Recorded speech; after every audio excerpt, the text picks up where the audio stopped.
Folks, welcome to Brew Time episode 40, and this week we have Martin Yoxall. How you doing, Martin? Hi. Hiya. Right, before we get into it, let's get the important things out of the way. What are you drinking? I've got a Peroni.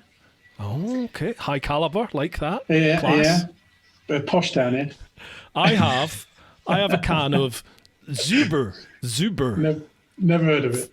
Me either. It's a chap called David who goes by False Neutral on Instagram, and he's from the Czech Republic, and he sent me, thank you so much, David, he sent me a box load of different Czech beers and sweets and chocolate. Thank you so much, man. So apparently I'm not to drink it. I know, yeah. Apparently I'm not to drink it out the can like a heathen, but I'm going to drink it out the can like a heathen. I'm sorry, David. So, there we are. Let's see if this goes all over the floor. No, it didn't. Right, let's see what this is like.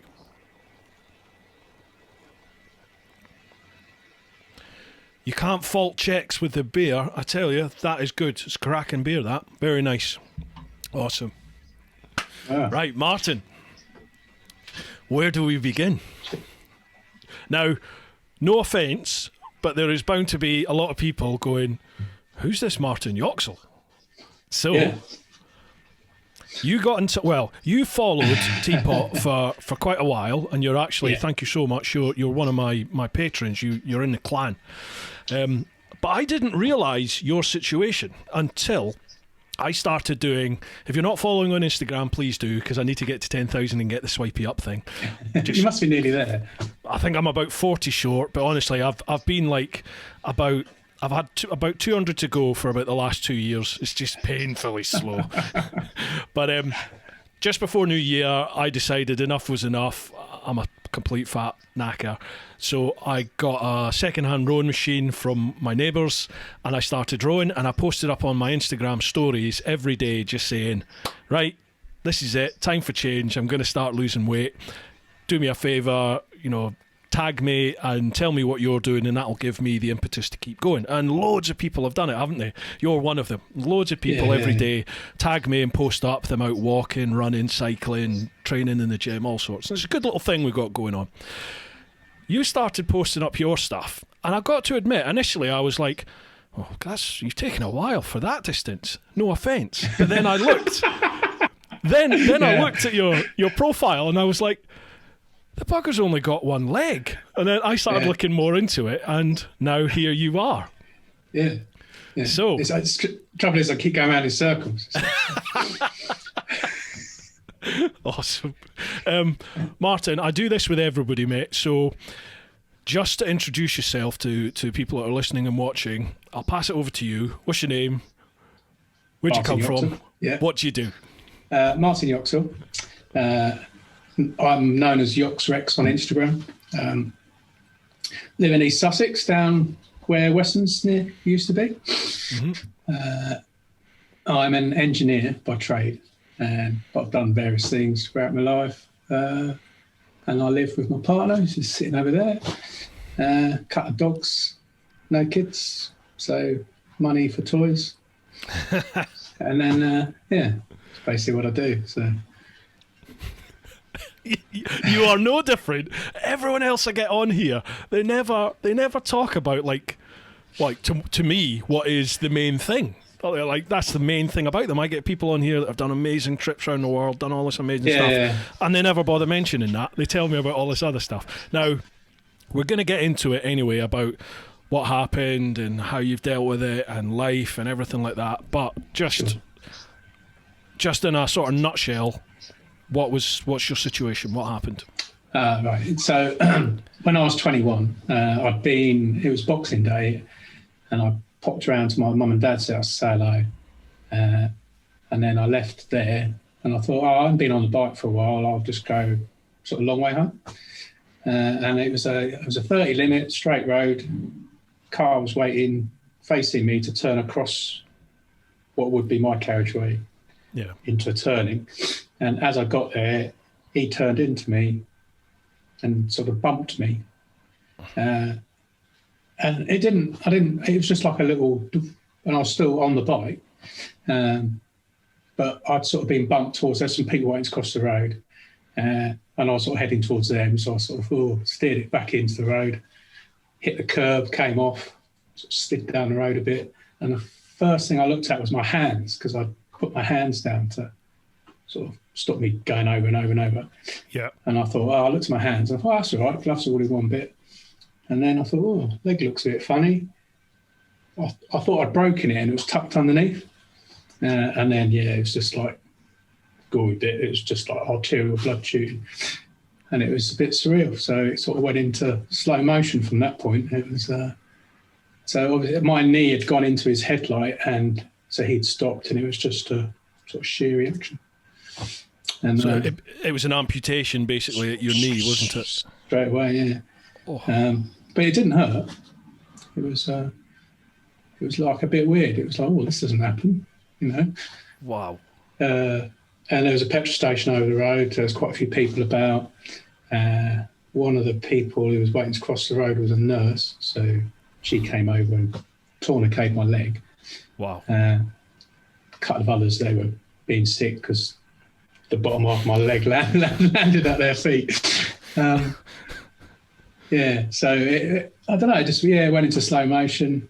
There was no pain. It was just a bit like I was going into shock. Mm-hmm. And there was a doctor that lived just down the road, and he was a voluntary guy that he would jump in his car with a little green light and go to our RTO. Yeah. So he came, he was literally a quarter of a mile down the road, so he came whizzing up, luckily, because he put drips in my arms, which probably why I'm here. I think I lost six pints of blood or something. You lost 6? Yeah.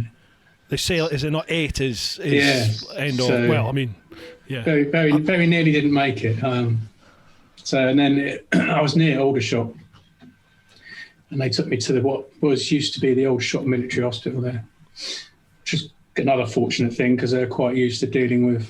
Yeah. So I had a good surgeon. I don't really remember a lot of it. I remember getting to the hospital, but I was going, it's a bit weird because I was going, where my eyes were looked like 2 dots out here. Mm. You know, I was inside, like looking out, and it was all coming in. And they kept asking me questions. And in the end, I just really couldn't be asked to answer them. It was just like, that's how it felt to me. Yeah. But that was me sort of shutting down. Yeah. And then I remember the mask going on my face. That was it. I woke up. I've been in ICU.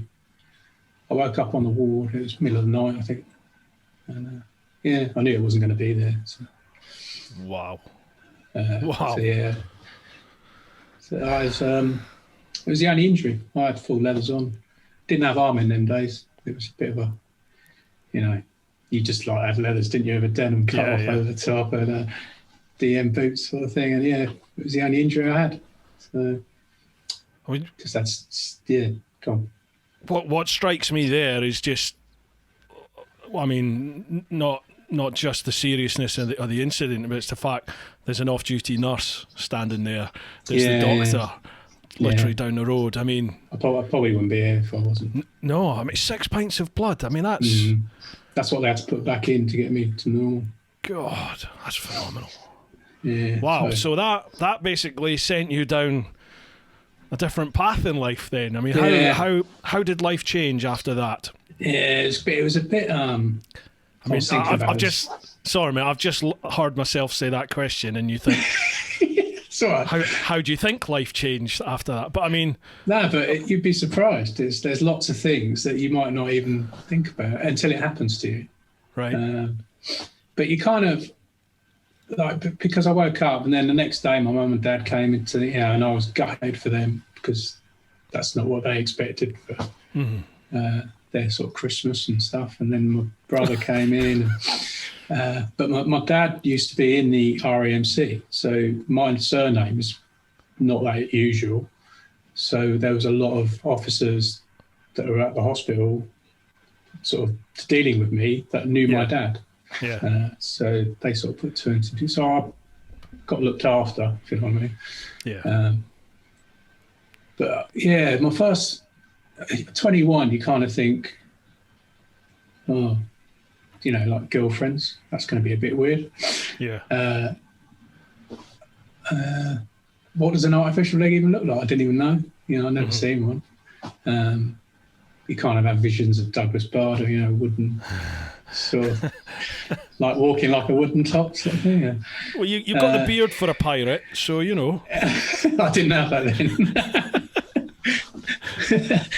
I trimmed it today because I didn't want us looking like two tramps talking shit on a park bench, Oh mate, I don't know. Did you see that post I put on Instagram stories when I'd finished my rowing? My barnet, my head at the moment, folks. If you're not aware, it's terrible. You get the light right. Yeah. I had Mr. Fish, Chronicles of Mr. Fish. I had Mr. Fish on a podcast, and we drunkenly came up with this bet between us. I can't even remember if it was for money or not, but we basically were trying to say, I think he was trying to tell me that he's bald by choice and he just shaves it, and I was like, bollocks. We're both just bald, accept it. And he said, I bet I can grow more hair than you. So that was it. So we decided on Halloween we'd shave our heads totally, and then we'd see who could grow the most hair by April Fool's Day. So fast forward to February now, and I have a couple of, literally about 6 wisps of hair on the top of my head, and he's got a full-on afro. So I've not seen him. So yeah. So you've got another 2 months nearly, haven't you? But I can't. I've already said to him I've got to admit defeat, because next weekend I have to go to the new TV studio, the motorbike TV studio. Yeah. I've got to go there to do like the publicity shots and pro reels and all that sort of stuff, and I can't go with this. So I'm gonna have to. I mean, at the back, it's I think you should do that. I think you should go forward. Or do a cousin it. Yeah, it's terrible. So yeah, that I'm gonna have to admit defeat on that. I can't even remember how much the bet was for. God. Yeah, I wouldn't be any better off. I don't think. Yeah.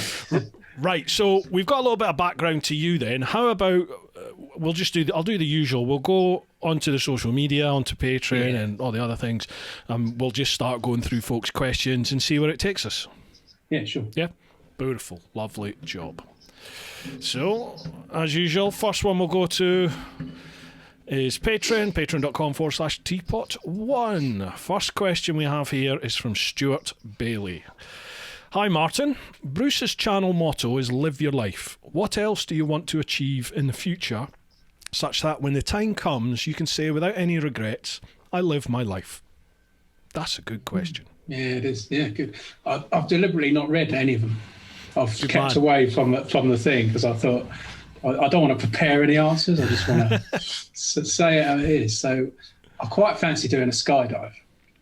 Oh yeah. So but that comes in handy for the trim teapot Yompin Yox thing, because I think you have to be 100 kilos or less.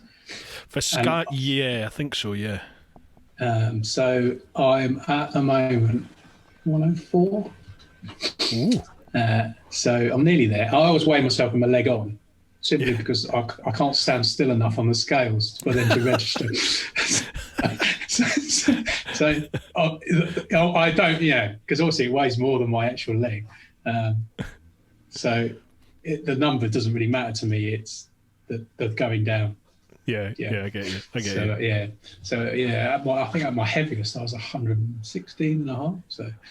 Were you? How tall are you? 6'3". So. Okay, same height as me. Yeah. Okay, then yeah. So, I think I was about 136 kilograms was my heaviest, and it was like, okay, I need to shed some timber. So if I could get below 100, I'd quite fancy doing a tandem skydive. Have you done any other sort of extreme stuff? No, I did scuba diving for a bit with one leg. Mm-hmm. I had a little leg made to do scuba diving.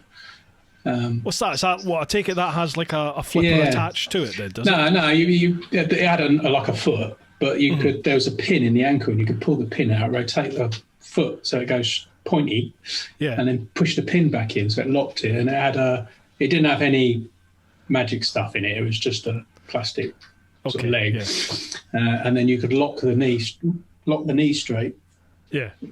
And then you could fin along sort of thing. So But yeah, I broke that leg on a jet ski, leaping up a wave. It just snapped in half. I do.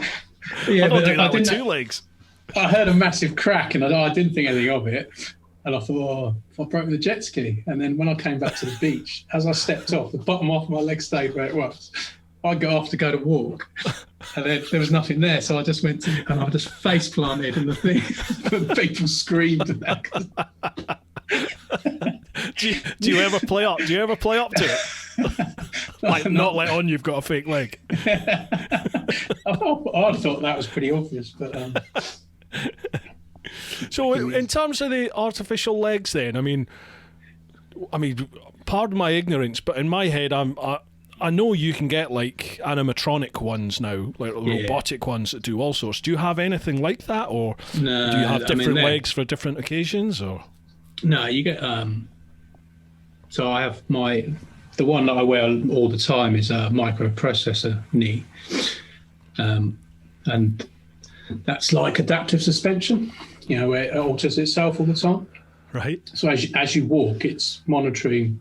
It's got an IMU in it and everything, so it knows where it is, what direction it's going, forward or back, how much weight's going through it, and it'll adjust the stepper motors for the hydraulics all the time. So if I want to walk fast, it will let you walk fast. If you want to walk slower, it will. Bloody hell. Yeah, it's quite a trick.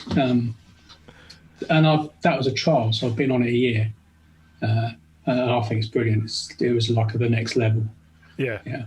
It was like, you know, when you get your BMW with a ESA. That's how it felt like. GS, the best bike in the world. That one you mean? The GSA, yeah. GSA. Oh man. Right, so going back to Stuart's question, then, free fall skydive. That is your. Yeah, I think. I mean, that's achievable, and then I'll go on from there. I don't tend to have a stack of things I want to do. I know you've done quite scuba. Like to do that was when I was a lot younger. I only stopped because it was quite a lot of money. There's only so many things you can do. So motorbikes is my prime. Yeah. Okay, let's go on. Let's go on to the bikes then. So, what was that you were riding when you had the accident? That was a Honda CBX 750 FE. Oh, okay. So it was had twin square headlights and a half fairing. Right. Before my time, Martin. Before my time, yeah, I was a late comer to bikes. C-Reg 1986. It was. That's when it was made.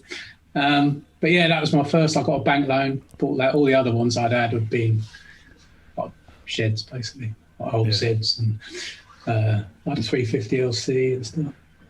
How long was it then after your accident? How long before you got back on a bike? It wasn't that long. My friend had a CBR 600. The first model was all the jelly mold round. I think it was about 2 months because I got my leg. 2 months? Sort of walk. Yeah. I was in hospital 11 days. So as soon as the stitches came out, that was it. There was no need for me to be there. And they'd weaned me off the morphine. So, and it was hurting at this point. Let's just say it wasn't a painless experience. But so I went home. So I got my first leg, and I could sort of walk about. It wasn't brilliant, but I was upright and walking. Which, when you've been 8 weeks lying down all the time, it's quite knackering. Yeah. He let me have a go on his CBR. And I wanted to have a go because I thought if I get on it and I go, oh no, this is scary. Mm-hmm. I know at that point I'll give up. Yeah. And I won't want to. If I just went, the sensible thing is not to ride anymore, but I want to, I'll always have that sort of yearning. Yeah. But I got on it. I loved it. So I thought, right, I'm going to get one. But obviously, I had to get back to work, get all that, my leg. It takes a while for your residual limb to shrink back down because it's all swollen. Okay. And the legs, the sockets So I fit into a socket. The first one was metal, and you had to wear woolly socks on your leg to sort of pack it out. Yeah. And as it shrunk down, you just put another sock on. But it was like waggling a sausage in a bucket sometimes. There's no control or anything. So that took 6 months probably to get to that stage. Okay. And then I had my early legs were held on with a belt because they would just drop off otherwise. Then you get a suction socket, which is a plastic one. And they're quite expensive to make then because they're moulded to you. It's like a plaster cast of you, and then they make it. And if the socket's not right, it doesn't matter what you got underneath. You're not going to walk on it. It's painful. So they have to wait for your body to shrink back to normal size, and the muscle to be its sort of normal size. Yeah. And then you sort of build up the other muscles that you're using more of and stuff. So it takes a good 6 months. And then in that time I had to pass my car test because I didn't have a car license. So I did that. I had to buy a car. So I didn't leave a lot of money for a motorbike. And I didn't want to, because my parents are going loopy. So I sort of waited until I left home again because I'd gone back home for sort of convalescence. And then once and that's the other thing, the court case for the money. So he was at fault. He was done for undue care and attention. Then the court case for the damages, that took 6 years. 6 years? Yeah, it takes a long time. And it actually went to court and they settled it on the first day. And it was booked for a week. And they settled lunchtime the first day, made an offer. And then it's a bit of a gamble then, whether you take the offer or go for more. So, yeah, I took it because 6 years, it's really draining, all this going on. Yeah, I bet, man, yeah. So I didn't do too bad. I bought a house and stuff. So bought the Ferrari, job done? No. But that's when I went to the motorbike shop, when I got my house. And I went in there with the best intentions of buying something commutery, upright. Go on, what'd you get? As Kawasaki ZX-10 B1. Good man. Good man. And so then I had it adapted and stuff like that. So after that, I didn't bother with a normal bike. I just got whatever I wanted, really. Mate, that does make me smile. Forgive me if I'm I don't know if I'm maybe being a bit coarse or whatever, but you strike me as a type of person that's got a very a military type sense of humour. You see the funny side in a lot of things, but if I get out of order, just tell me. But I love the fact that the thing you buy with your court payout after losing your leg is another motorbike. Yeah. It was a cracking bike, to be fair. The salesman was really worried as well, and they all came out when I had to ride off as well. Yeah. The worst thing I wanted, because I'm like, ooh. Everyone's watching. Yeah, and I sort of rode off. How do you have to adapt the bike then? How do you? Which leg was it that you lost? My right leg, so it's the back brake. Right. It's a back brake. You never use the back brake. You'd be all right. No, but technically, I have to have it adapted because my license states that I've got to be able to use all the controls. You just use a thumb brake, or thumb brake, yeah. Yeah. Gotcha. But I have bought bikes and not bothered, because he's not DVLA. He's not. Honestly, he's not. And the GSAs, it does it for you, doesn't it? When you squeeze the front lever, it decides. Does, yeah. So I don't bother that. Yeah. So that does it for me, and I've got a Kawasaki Versys, which has a thumb brake. All right. I take it whenever you come to a stop, you always have to make sure you lean left. Then. Slightly, you get used to it, I suppose. It's normal to me now. But yeah, it only gives me any jip is if it's windy as a crosswind, and it's blowing that way, so it's blowing into my prosthetic side. I have to kind of lean more into it. Oh yeah. So I'm sort of letting the bike over, but then it's really straining on my legs. So if it's like a long light, and my legs going. Blimey. That's not very often. And yeah, the GSA, the side stand's quite awkward to get out, I find. So that I have to put my prosthetic leg down and then sort of flick it out. So yeah, that's a little bit. It's not iffy, but yeah, I could see it going over that way at some point. It didn't even occur to me that you would about the side stand. That didn't even occur to me. Yeah. That, oh yeah, So, you will have to weight bear with your right leg to put the side stand down. yeah, and it does. It does. The MPK one, the microprocessor one. If I stand up with my leg bent at any angle and stay still for like a second, it locks. So you put that down, and then as long as you've got weight going through it, some weight, it will lock the knee, so it won't collapse. Incredible, isn't it? Yeah, and then you just take weight off. So I can stand up on the pegs and ride along, but it can't do that. It can't absorb shocks. Yeah, because it's locked itself. So then it's So no off-roading then. Oh. No, I wouldn't say no. That's another thing I fancy having a go, is the BMW off-road school. Do you? Yeah. Well, BMW, if you're watching this, I have talked to them at the show. What an opportunity. Yeah, and they weren't bothered at all. Were they not? No, they said, no, that's not an issue. He says, we worked around it. He said we had one guy. Oh, right, okay, and that's it. Put a lever on some other side for him, and they did. Yeah. So, yeah, they sort of did bat on it. So. I tell you, if you're serious about that, I will. I'll put a word in if you want, because I've got a contact with the Beamer PR bloke. Oh, okay, cool. Yeah. And if you fancy it, that could be a. If you want, I can come and film it if you want. Yeah, that'd be good. I want to film pinned underneath all the time. Yeah. Hey, you'll do better than I will. I'll promise you that. Nah.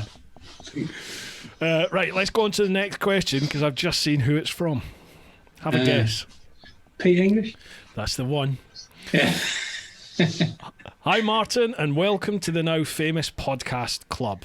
What adaptations have you made to your bike? Oh, we've pretty covered this, haven't we? What adaptations have you made to your bike, if any? And my father, who also has one leg, he tells us and everyone he meets he can still wiggle his missing toes. Is he talking bollocks?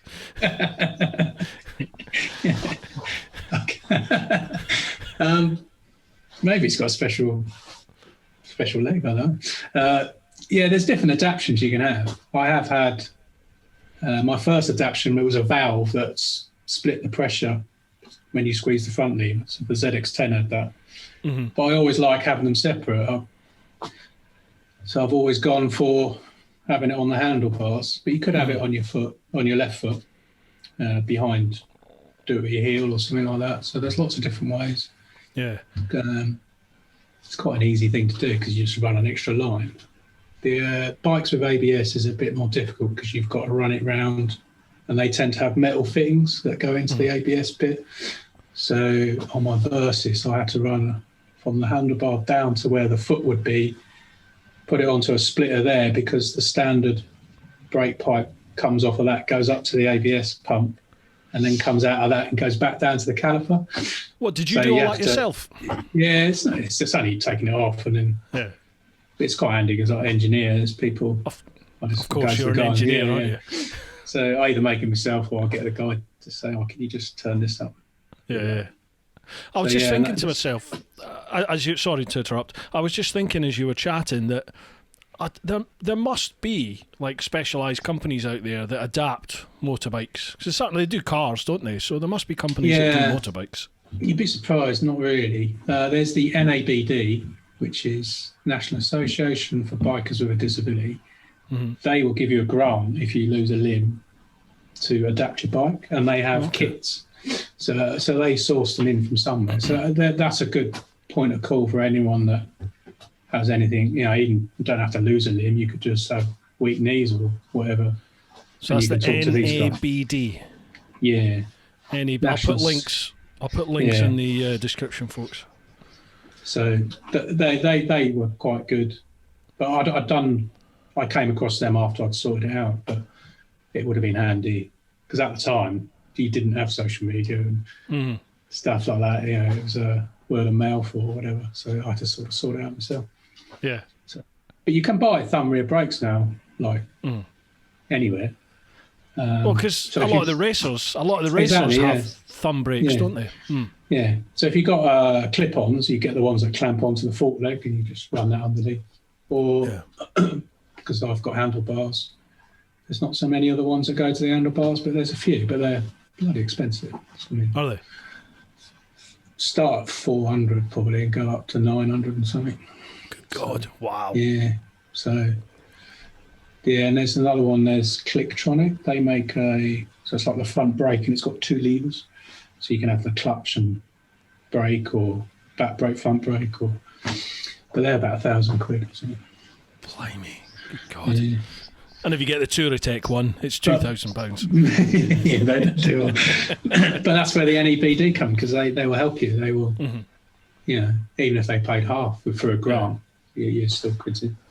So with the wiggly toes, I'm interested in this one. Yeah, he's not bullshitting. Can I wiggle my toes?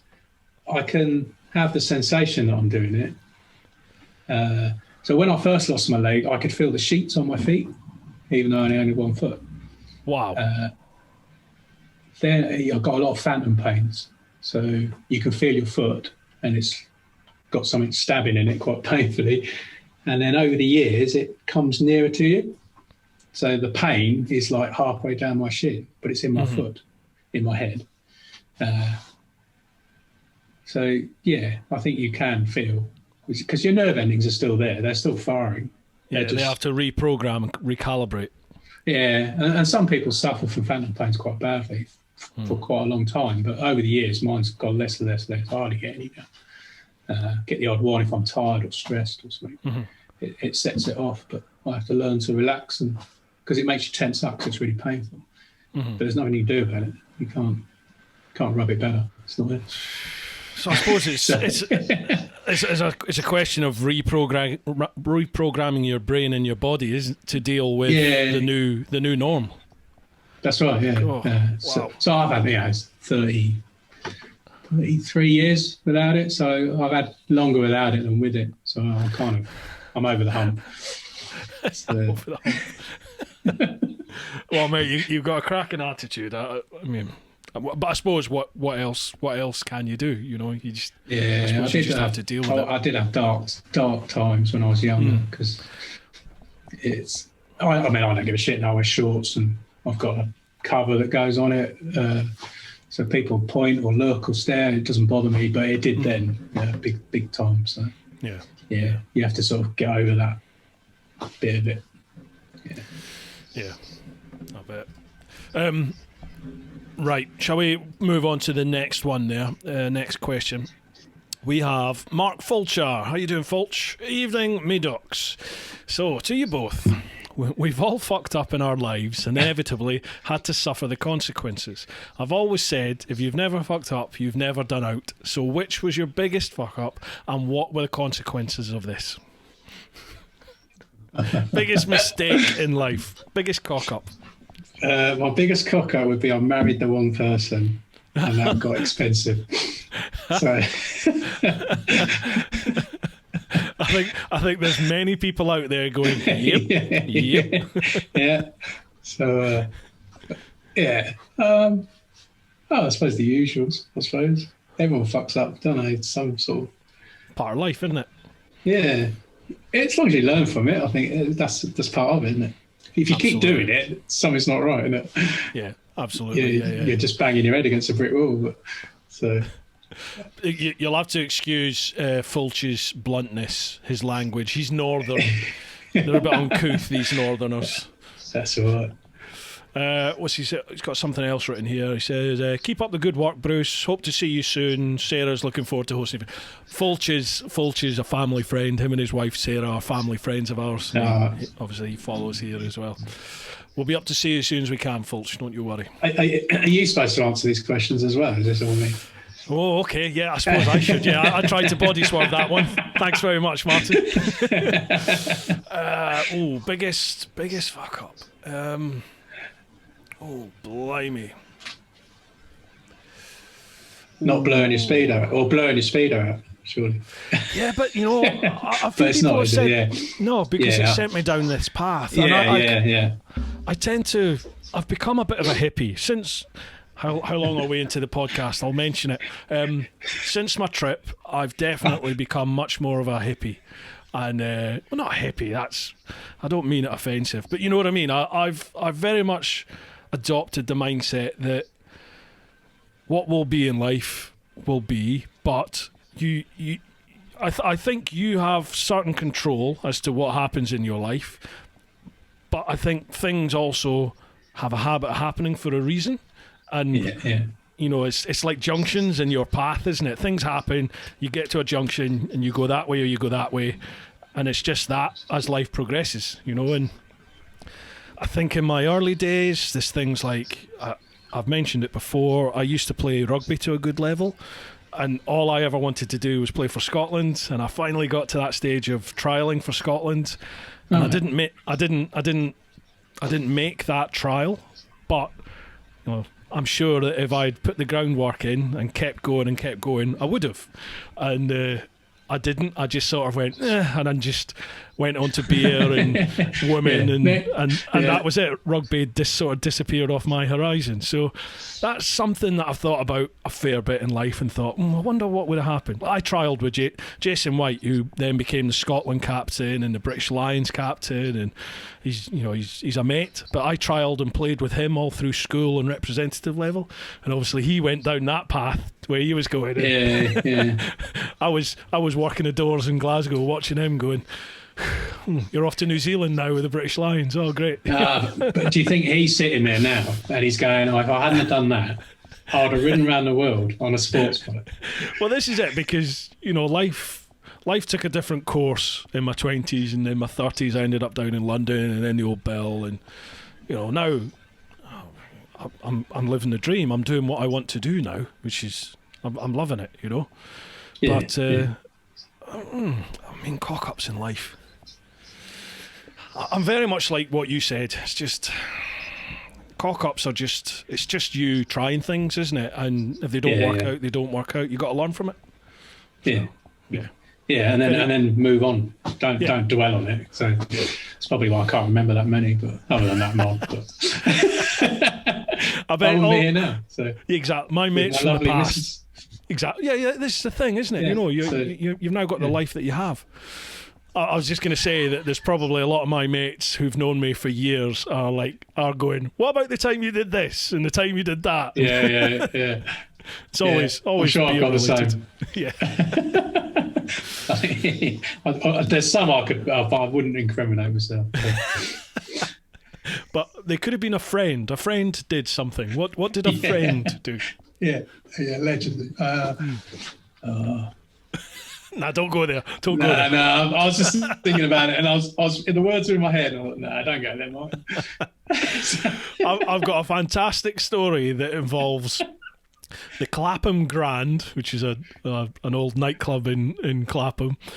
A stolen kid's bike and Clapham Junction railway station, but I cannot put that over the air. My mate's Blackhead in Chutney. If you're listening or watching this, you'll remember exactly what happened. But anyway, next question, David Hemmings. Hi Martin, what a brilliant story, and well done you with everything that you've achieved to this point. What's your next big goal in life? Well, aside from the skydiving, I want to tour Norway with Josie. So I think that would be pretty. That'd have to be a 3-week easily, wouldn't it? So. Easy. People don't appreciate how big Norway is. Yeah, and getting there as well. Yeah, that's it. Although you can get your bike shipped out, can't you? You can fly out now. Oh, can you? Yeah, I suppose you could. Yeah, you could pretty much do anything. Yeah, I'm going to Norway in September. I've got a 3-week trip in Norway, Finland, and Sweden. So I'm going up to Nordkapp and. Excuse me. I think we're. I totally forgot about it. I agreed it I agreed to it 2 years ago and sort of paid my ferry money to my mates, and they reminded me before Christmas that, it's a year to go. Well, it would have been September time, a year to go to the trip, and I was like, "Yay! What trip?" And turns out I've agreed to go to Norway. So I don't know too much about it. That was a fun conversation. I've just watched YouTube stuff on it, and it just looks fantastic. Mate, it's awesome. It really is awesome. Give yourself at least 3 weeks just to enjoy it and get as much as you can out of it. But it's expensive, man. Really expensive. Yeah, I'm kind of thinking it'll time in with my tax-free lump sum from the retirement pot. So happy days. Otherwise, you just won't do it. Really, so. Well, apart from Norway, then, where else? You got anywhere else that you'd quite fancy going? Yeah, it's a tricky one, that. Because you could say like the stands, Kazakhstani type things. Definitely. I think that'd just be a solo trip. Couldn't see my lovely pillion sitting there for that long. I'm really. You were saying as well, and it does. I was watching some on YouTube today, and it was like more the UK as well, because we went to Scotland once, but it was quite rushed. Not rushed. It took about a week, but from down here to up there and back in a week is rushed really. So I'd quite like to do it. No motorways, just ziggy zaggy type thing. Definitely. It's not. That's. I like to do more of that. That's my plan. Like I mean, as soon as we get the go ahead to be free again, I would love to be able to go and head to the States and head to India and do all this. I mean, I'd love to be able to afford it for starters, but taking money out of the equation, I would love to be able to go and do all that. But I don't know, and I just can't see sort of international travel like that happening this year. I think this year we're going to be restricted to the UK. You might get across into Europe sort of towards the end of the year, possibly. We'll see. I hope so, because I've got my rescheduled holiday in May. In May? Oh, blimey. Yeah. I thought, bound to be over by then. Yeah, it's always good to be optimistic. That's all I'll say. I hope I'm proved wrong. I genuinely hope I'm proved wrong. I think possibly you'll be allowed to travel if you have negative tests and the vaccination thing. Yeah. But what you're saying about the UK there, I genuinely want to explore more of the UK, because there's just so much here on our back doorstep, isn't there? Yes, right, like the Peak District, I've not really done much there, or Lake District. I think we went through the Lake District on the way to Scotland, but it was pissing rain. It was couldn't see anything. Good summer stay, that. Set us up, that did. But I don't really. America, I think, that might be quite good. But I don't want to do the Route 66 thing. That's too touristy. You know what I mean? I'd like to just, I will go here, and then windy away there, sort of thing. Yeah, that's what my wife and I do. Well, we had done it for a couple of years on the bounce. Is sort of September time, fly over there, generally to like New York or Boston, hire a big truck, and then we had no plan. We just hit the road and just did a road trip. No motorway, just did all the back roads, and you just find a motel when you want to stop for the night. That's right. It was awesome. Loved it. Yeah. So we did that in Scotland as well last year. So it was great. No, the year before. So yeah. Yeah, I found Scotland we had to book the accommodation, otherwise it got quite busy. If you go in peak holiday time, but like I think we went in November. So, it was quite hard finding anywhere open, to be honest. Could you see anything out the window? It got light about 9ish, 8:30, 9, and then it was dark by about 3, 3:30. But we had a great time. We loved it. It was really good.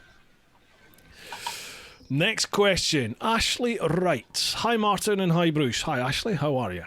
Question: at any point, did you think you would never be able to ride again after your accident? Yeah, I suppose there was a little point. That's why I had to have that go on my friends. Yeah. It wasn't so much the physical side of it. It was the mental aspect of it. You know, would I have sort of coming up to junctions? Would I then be pulling my pants every time, sort of thing? That's the type of thing. But no, I didn't. So as soon as I had that ride, I knew I'd have one again, and then I've had one ever since. So. It's not. I'm not even in your same league there, but I can sort of sympathise with what you're saying, because that time when I got knocked off and did my shoulder when I was coming home from work, to be honest, I still have that feel at the old arse clenching moment every time I'm riding and I see a car approach a junction or anything like that. I've always got the bum clenching moment now, and I was in two minds. In my head, I was thinking, shit, am I going to be able to ride a bike here? Because before I got back on a bike, I was a passenger in the car with my wife driving, and my wife is actually a good driver, but I was proper doing the phantom braking all the time, and I was really nervous. And I was thinking to myself, Christ, am I going to be able to get on a bike? And I I'm a was shit nervous. passenger. Oh yeah, I am too. Yeah. I get bored. Oh wow. I mean, Joe, like you say, Joe's a really good driver, but even then, I have to look out the side window because I have to stop myself saying anything, because otherwise I'm just nagging her. But yeah, I've been pillion. I think I have done a couple of pillion rides since as well, and that was pretty horrible. Jeez, how do you go pillion with one leg? Well, you can sort of get it on. Just I can't remember what it was on. It was on the back of the GPZ 900R. I was thinking balance. I suppose you must just have to compensate with your. Yeah, you just. I mean, I was gripping like death on the crap, because you can't hold on to him. That's a no-no. Like that. Yeah, so Depends. Could be a good-looking lad, you know. Yeah, that was dropping my ZX10 off for it to be adapted up there. High Wycombe, yeah. So he gave me a lift back. So. Yeah. And then I had to go pillion again. No, how crap it was. Back to go and get it as well. So. Oh man, God, I hate going pillion. I hate it. Hate it. Right, next one. Smoky Gun. Evening, fellas. Richard here. How you doing, pal? Like myself, you've both got a good bit of facial growth going on. What, if any, do you use on the beard? Whether it be oil, cream, WD-40, 2050 or anything else. Tell us your tips. So, come on then. What's your grooming habits? I don't really. I'm no Nicky Clark, put it that way. I tend to let it, if I'm working from home, no one has to see me really, apart from the odd Teams meeting, but I'll just let it go, and then it goes a bit sort of frizzy, and it comes out. Yeah, I was trying to be polite. So yeah, then but if you keep trimming it, it will never get longer. That's right. So you have to let it bush out a bit, and then sort of try and define it a bit by shape. Prune it. I'll probably. If Joe's not listening, I tend to just use our shampoo. So, do you? No, getting evil eye now. It's expensive, apparently. I don't know what it is, but it's just. Yes, yeah. I do. So I wash it probably every other day, and then because it can go dry and stuff, I've got some beard oil sort of somewhere. I'll brush that in. But yeah, other than that, I don't really do anything. You don't want to walk around with food in it, do you? So, do you know? I mean, I've gone by that stage now where literally every forkful of food or spoonful of food, I was catching hair with it, and it was just like, this is just not fun. It's the flavour saver. It is, yeah. But I think I've gone through that now or I've just got used to it. Yeah, maybe I'll just open my mouth wider. I was going to say I've just got used to the taste of hair. Well, Yeah, or don't eat like stuff like custard and stuff, because that's just ice cream. And do you find drinking, like if you drink out a cup, it just dribbles everywhere because I can't get a good seal against the beard. No, I do find when I'm out walking, Just me. I'm breathing quite hard. All my breath goes into my beard, and it's really like wet, and then it must look like I've just been dribbling down myself. Yeah. Other than that, no, I'll brush it. I don't know. Yeah, I'm not Wurzel Gummidge or anything. But I'm not. My wife hates it. Sorry. No, go on. Yeah, I'm not a styling guru wizard on beards. I did have a goatee, and then I just got fed up shaving the sides, so I just let it go. So that's how I got to a beard. But I used to have the Mexican tash. Do you remember that? The Mexican one. I have threatened that to Joe, the old proper. Yeah, I was in my sort of late 20s. Yeah, it would have been late 20s. And my son, I used to get my son, I wasn't with his mum. So every summer I used to go over to Spain to where my mum and dad had a villa over there. So I'd get my boy and I would literally disappear for the whole summer holidays with him over there. So we'd have like 4 or 5 weeks together out in Spain. And we were watching the TV and the old American Chopper was on. Do you remember the one with the Tootle family that used to build the choppers? Shouting all the time. Yeah, and Senior had that massive Mexican handlebar tash. And my son was just like, Daddy, you should do that. You should, because I had a goatee. So I shaved the Mexican tash in for the summer with him, and he loved it. And I just walked in. I used to work on the riot police, the public order division. And I came back after like 5 weeks holiday leave, and I walked into the team room with this Mexican tash, and everyone was just like, oh yeah, you've got to keep that. So I had it for about 2 years. Yeah, I don't think I'll get away with it. I don't think I got away with it, but I will. I think, would I ever shave it off? I will one day, just to see how young I look underneath. But I reckon there'd be like a tan line, won't there? Yeah. Everything underneath would be like really white and wrinkly, perhaps, maybe. And then there'd be this leathery skin on top.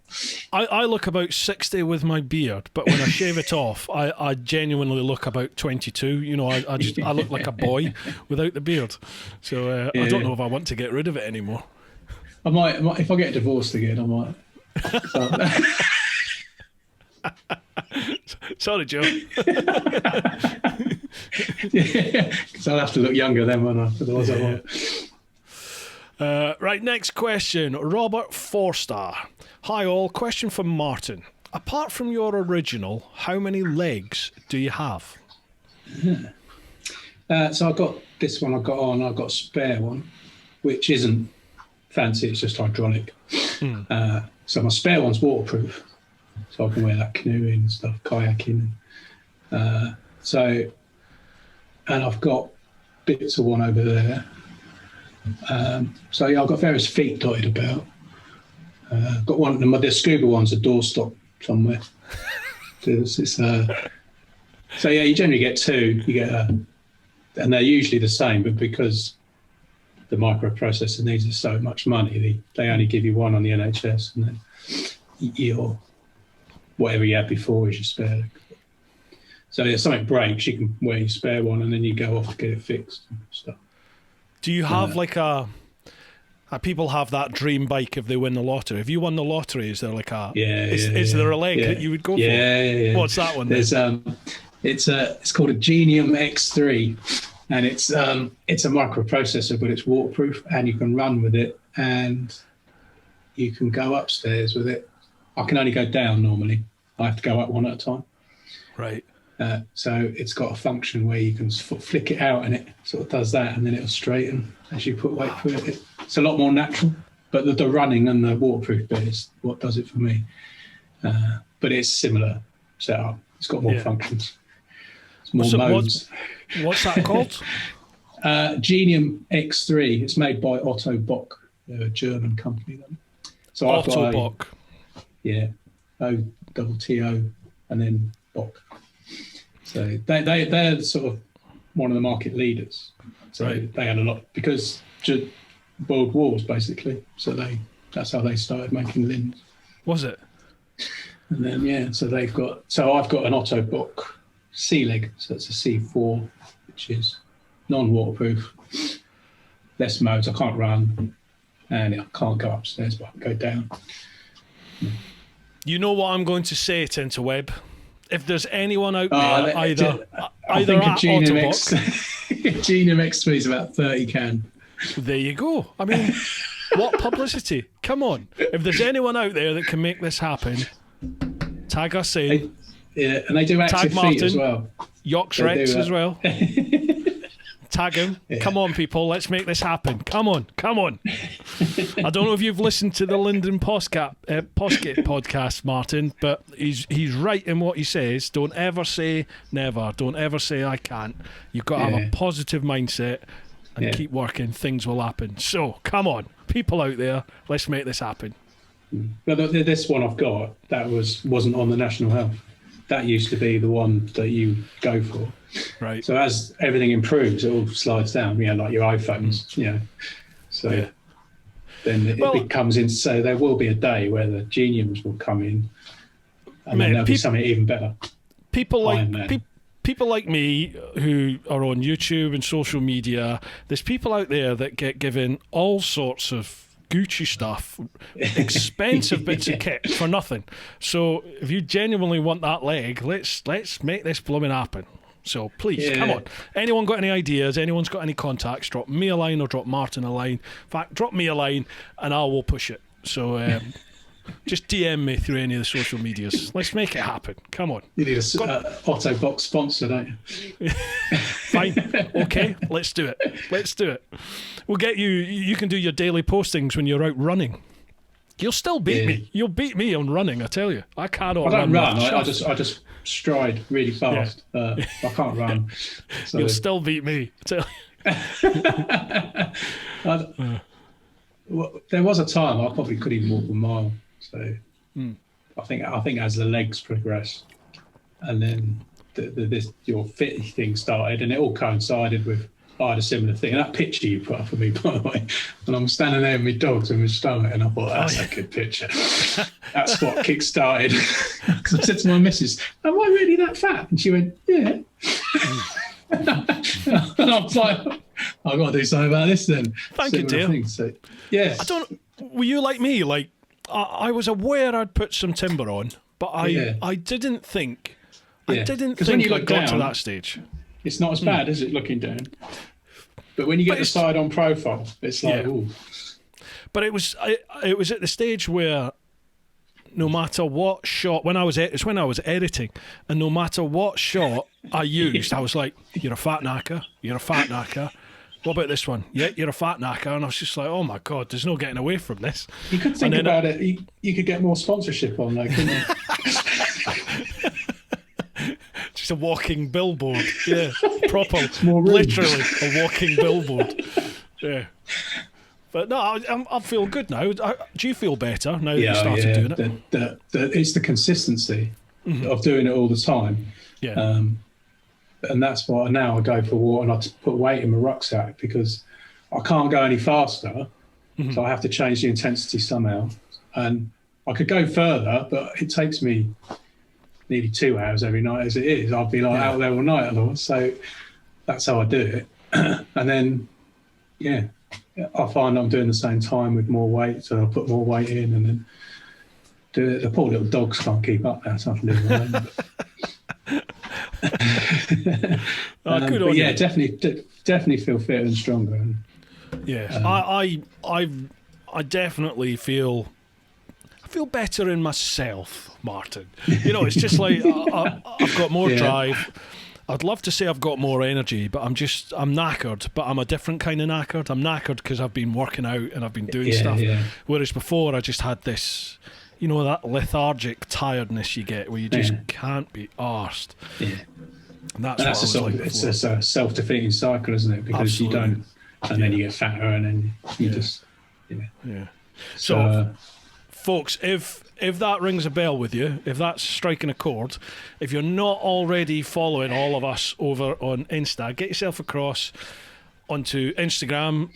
You can follow Martin at YoxRex. His links will be down below. Or you can follow me, TeapotOne Insta. But every day basically, Monday to Friday, I'm doing it. Martin, are you 7 days a week or just? No, I try and do 5 days, and I was doing Monday to Friday. But what I found was I was getting to the weekend and I was just like wiped out, and I wasn't doing anything. So then I might have a Wednesday off or something. Okay. And then I do, so because I finish early on a Friday, I put a long one in Friday because I want to always hit 20 miles a week. So that gives me my banker sort of thing. So then I've only got to do a couple tomorrow and I'm done. Awesome. So then I'll have Sunday off. And then, but the rest days are important. If you need a day where you do nothing. Yeah. I just do Monday to Friday, so I keep the weekends off just so, you know, for exactly that, just chill. Yeah. So yeah, folks, just all you need to do is just do a quick Instagram story post. That's all it is, and it's basically just you either out doing something, chatting to the camera, or if you don't want to chat to the camera, you can just take a picture of you out running, walking, in the gym, whatever it is. Just take a picture, tag me in it, TeapotOne Insta, and we just keep everybody motivated, isn't it? It's just literally just I'm out here, I'm doing it. I find it good that. Yeah, because more and more people get tagged in each other's stories. Yeah. So you think, and then, in fact, since you announced I've been on there, quite a few people have requested to follow me. So then they post their story. So then it grows. And then you run out of hashtags and after a while. You put the story and you think, I've missed one out, I know it. But it is good and it does keep people, it keeps me going, so it must.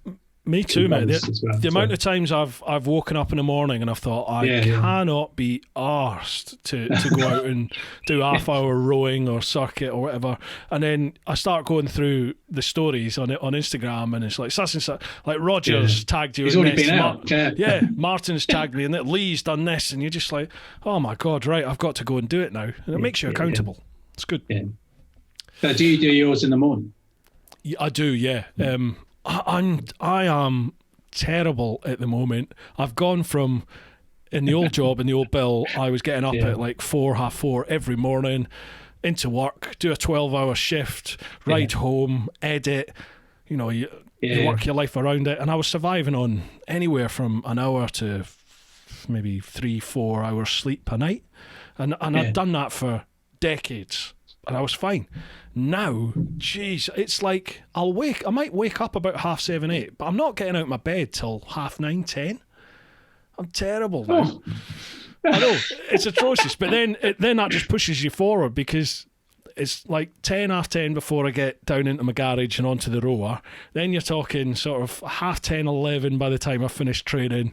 Then you have your breakfast. Well, I have my breakfast, then like do dishes, sort out downstairs, have your shower. So it's midday before I sit down to work. And then I'm working, you know, you have your dinner, so 6 till 7 I'm maybe having my dinner. And then I'm working again till late, and you just get in that ever cycle, don't you? Where you're just working late and getting up late. I do mine after work because I can't. I start work at 7. I ain't going to get up at 4 to go for a walk, and then I come home. If I'm working from home, the dogs are here, I'll take them with me, but that sort of slows you down a bit because they got to have their walk and they're getting on a bit. But if they're not here, I go proper, and it's harder, I find, not taking them because I haven't got a reason to go out. Yeah. So but once I'm out doing it, I'm in it. It's just getting that. Just do it. It'd be so easy to go, do you know what? I'll give it a miss today. You never regret doing something. You never regret like going for a walk, going for a run, doing some training, do you? But to make yourself do it, that's the hard bit. Yeah, definitely. But once it's done, it's great. Yeah, I've sort of hinted towards it, but I'm definitely starting to think, this Talisker Atlantic row thing is I can't believe that would be so. It's definitely on my horizon. I'll tell you. I've looked into it and seen the prices, the costs, and I'm like, okay, right. So I need 2 years really to work and build to that. I'm like, okay. Might happen. You could work and train to it and do what you do now? I think people have to go fully? Well, my main concern at the moment is is cost, because it's like 20 grand just to enter, and then obviously you have to You either have to buy or rent the boats, and then all the kit that goes with it, and then you're looking at, to do it solo, you're looking at least 50 days, anywhere up to maybe 100, 120 days, so you're looking anywhere from a month and a half to 3 months to do it. So, yeah, I don't know. I haven't discussed it with Mrs. Teapot yet, so I shouldn't be discussing it with everybody here. But it's quite a long time to be on your own as well, isn't it? It's there's no one there to push you on. I mean, at the moment, and I know naivety is a fantastic thing, but being by myself doesn't bother me. It's never bothered me, but I appreciate that is a totally different environment, it's a totally different situation. And a lot of people that I've followed doing this year's one have all said that the physical side of it is almost it's not something that you the physicalities of it is obviously it's hard, but it's the mental side of dealing with being alone, of dealing with just the monotony of every day getting up and rowing 12 to 18 hours a day, and but I don't know, it's just this. I'm a bit of a pervert in that sense, and I quite like that challenge. That. Yeah. It's just that you can't. I get what you mean. Like, I think. I need someone to say you can't do that, and then I'll be like, okay, I'm doing that. That's happening. I think most people would say, if that's what you want to do, go for it. But yeah, I know, yeah, and that also makes me go, okay, right. Yeah. I'm not committing to it yet, but I'm definitely thinking. I've got a feeling this might be a thing, so we'll see. But I've got to cycle around the UK first. I've got to do that. Oh yeah, that little thing. Yeah, I've just got to sneak that in somehow. I'm more worried about the physical side of doing that than I am at the prospect of rowing the Atlantic. If I had to cycle around the UK, I would want a saddle like a tractor seat. Oh man, I know. Not one of they sit on these little. It looks like a pencil case, doesn't it? Yeah, it is. Yeah, I want a big leather couch under there. Yeah, with springs on it. Yeah. Oh, I've just seen Robert's got a second part to his question. He said, "What's the funniest thing that you've done or has happened with a non-original leg?" Well, you sort of hinted on that earlier. Yeah, funny. I've had a couple. I did a football match when I was younger. And right. it was like a pub team thing, and it wasn't anything serious. It was just I think it was the two sides of the pub, and but not a lot because I always wore long trousers and stuff. So obviously my friends knew, but there'd be a lot of people in the pub that wouldn't have twigged. And so I said, no, I'll go and goal because I can't run about. Yeah, and I'll be useless at kicking the ball as well. But I'll go and goal, and they say, okay. So I had tracksuit bottoms on. And then there was this big goal mouth scramble, and I was like diving around all over the place and everything like this, and I saved it. The ball went off to a corner. So the guy goes off to the corner. I stand up, and my foot is pointing out behind me.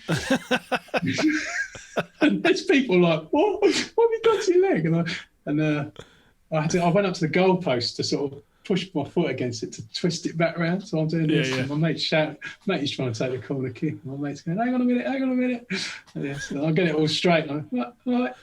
It's just like, people didn't know what to make of that. People start throwing up in the goal mouth and all sorts of shit. That bloke's mental. He's proper hard. There was a time in a service station in France somewhere, and it was a touring holiday with my friends. And as I got off my bike, the hydraulic knees, if you walk backwards, they don't brace the knee, they won't lock. Right. They'll just collapse. And so I stepped back, and then the knee just gave way, and down I went, and it twisted the foot round, and I couldn't get it straight. And then I couldn't really walk either because the knee was all pointing out here. And so I said to my friend, have you got any Allen keys? And he said, yeah. So I had to drop my trousers in the service station with all these French families going around, and he's down there with the Allen keys. loosen it all off to get it back sort of straight. Did it all back up again, yeah, and then pay for my petrol, and off we went. So, yeah, other than that, just most of the time now, yeah, I wear shorts a lot now, so it's not so much of a secret to anyone. Yeah. Simon Beale. Hi Martin, as the saying goes, put your best foot forward. Which would be your best foot? Actually be the artificial one, simply because my other one has taken such a hammering over the years. So now I've got like arthritis in it, and yeah, it's a bit sort of battered and sort of but yeah, you did. I don't just crack on with it really, because there's nothing I can do. It's no other option, is there? Yeah, you just have to deal with it. Yeah, so deal with that. But I might have had that anyway. So I was thinking to myself, I was actually wondering that. I wonder if you get like aches and pains on the other side of your body because you're compensating for it. Yeah, I've got a crease in my back where over the years I've always stood leaning towards the good side. So now I've got a sort of, I'm not like hunchback on it, but yeah, there is a crease in there. I get pointed this out because my other half's an osteopath. So. Oh, is she? Yeah, so I get one. I'm preaching doing that. How did you meet? How did you meet then? You and the other half. It was when I got divorced. What was your other half called again? Is it Joe? Is that right? Josie, yeah. Josie. I call it Joe, yeah, Joe. Yeah. So if I say Joe, sometimes people think it's my husband. But we don't discriminate here, mate. We don't. No, nor do I. But yeah, when I got divorced, it was on the internet. So we met. Oh, she picked me up. Yeah. She won the lucky prize. Yeah, absolutely. Yeah. Didn't she just? Next question, David Buschultz. Martin, serious question. Ooh. Can you get different shoe sizes with artificial legs? And if not, how do you cope with buying shoes or boots? You can have any size foot you want on the other end of it, can't you? I could go for a clown one if I wanted. Just do that Halloween. Or a really little one.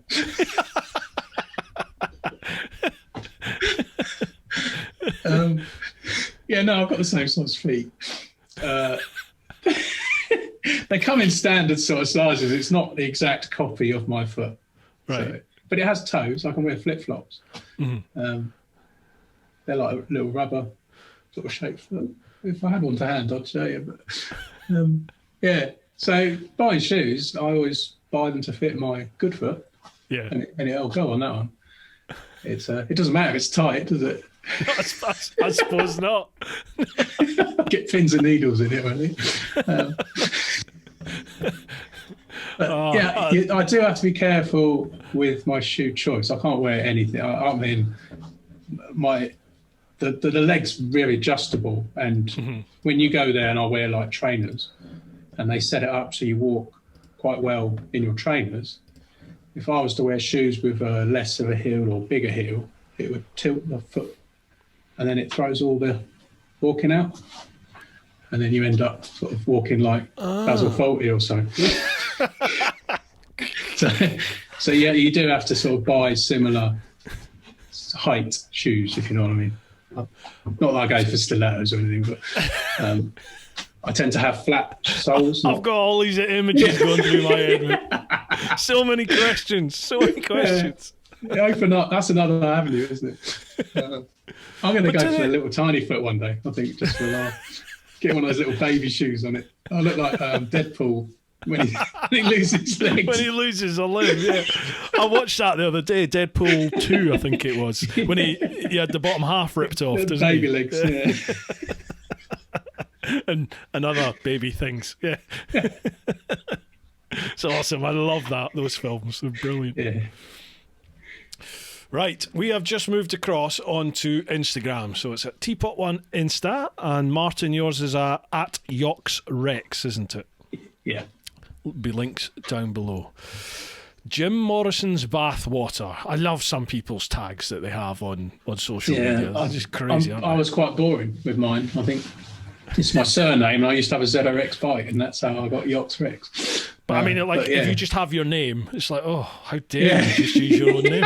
And there's just no thought gone into it. There's another one of yours. Is it no usernames left or something? Yeah, that's genius. That one, isn't it? Brilliant. And someone else is just a dot as well. that no usernames left. A glance, I keep thinking it's username Kate. No, it's not. Right, Jim Morrison's bathwater question. Do you think that the very difficult times that you've experienced have made you stronger and more determined? And in what time frame after these difficult times did you say to yourself, screw this, I'm living my life regardless of the setbacks? Ooh. Definitely, yes, it does have an effect. When I lost it, there was quite a big momentum wave. So I wanted to make sure that my parents knew I'd be all right. And so I had to show them that I was getting on. Yeah, it's fine, it's great. And then you get your leg and everything. And then it's basically the court case. Once that had finished, there was nothing left. Yeah. It was like, now this is, off you go. This is it. And then that's when I went dark.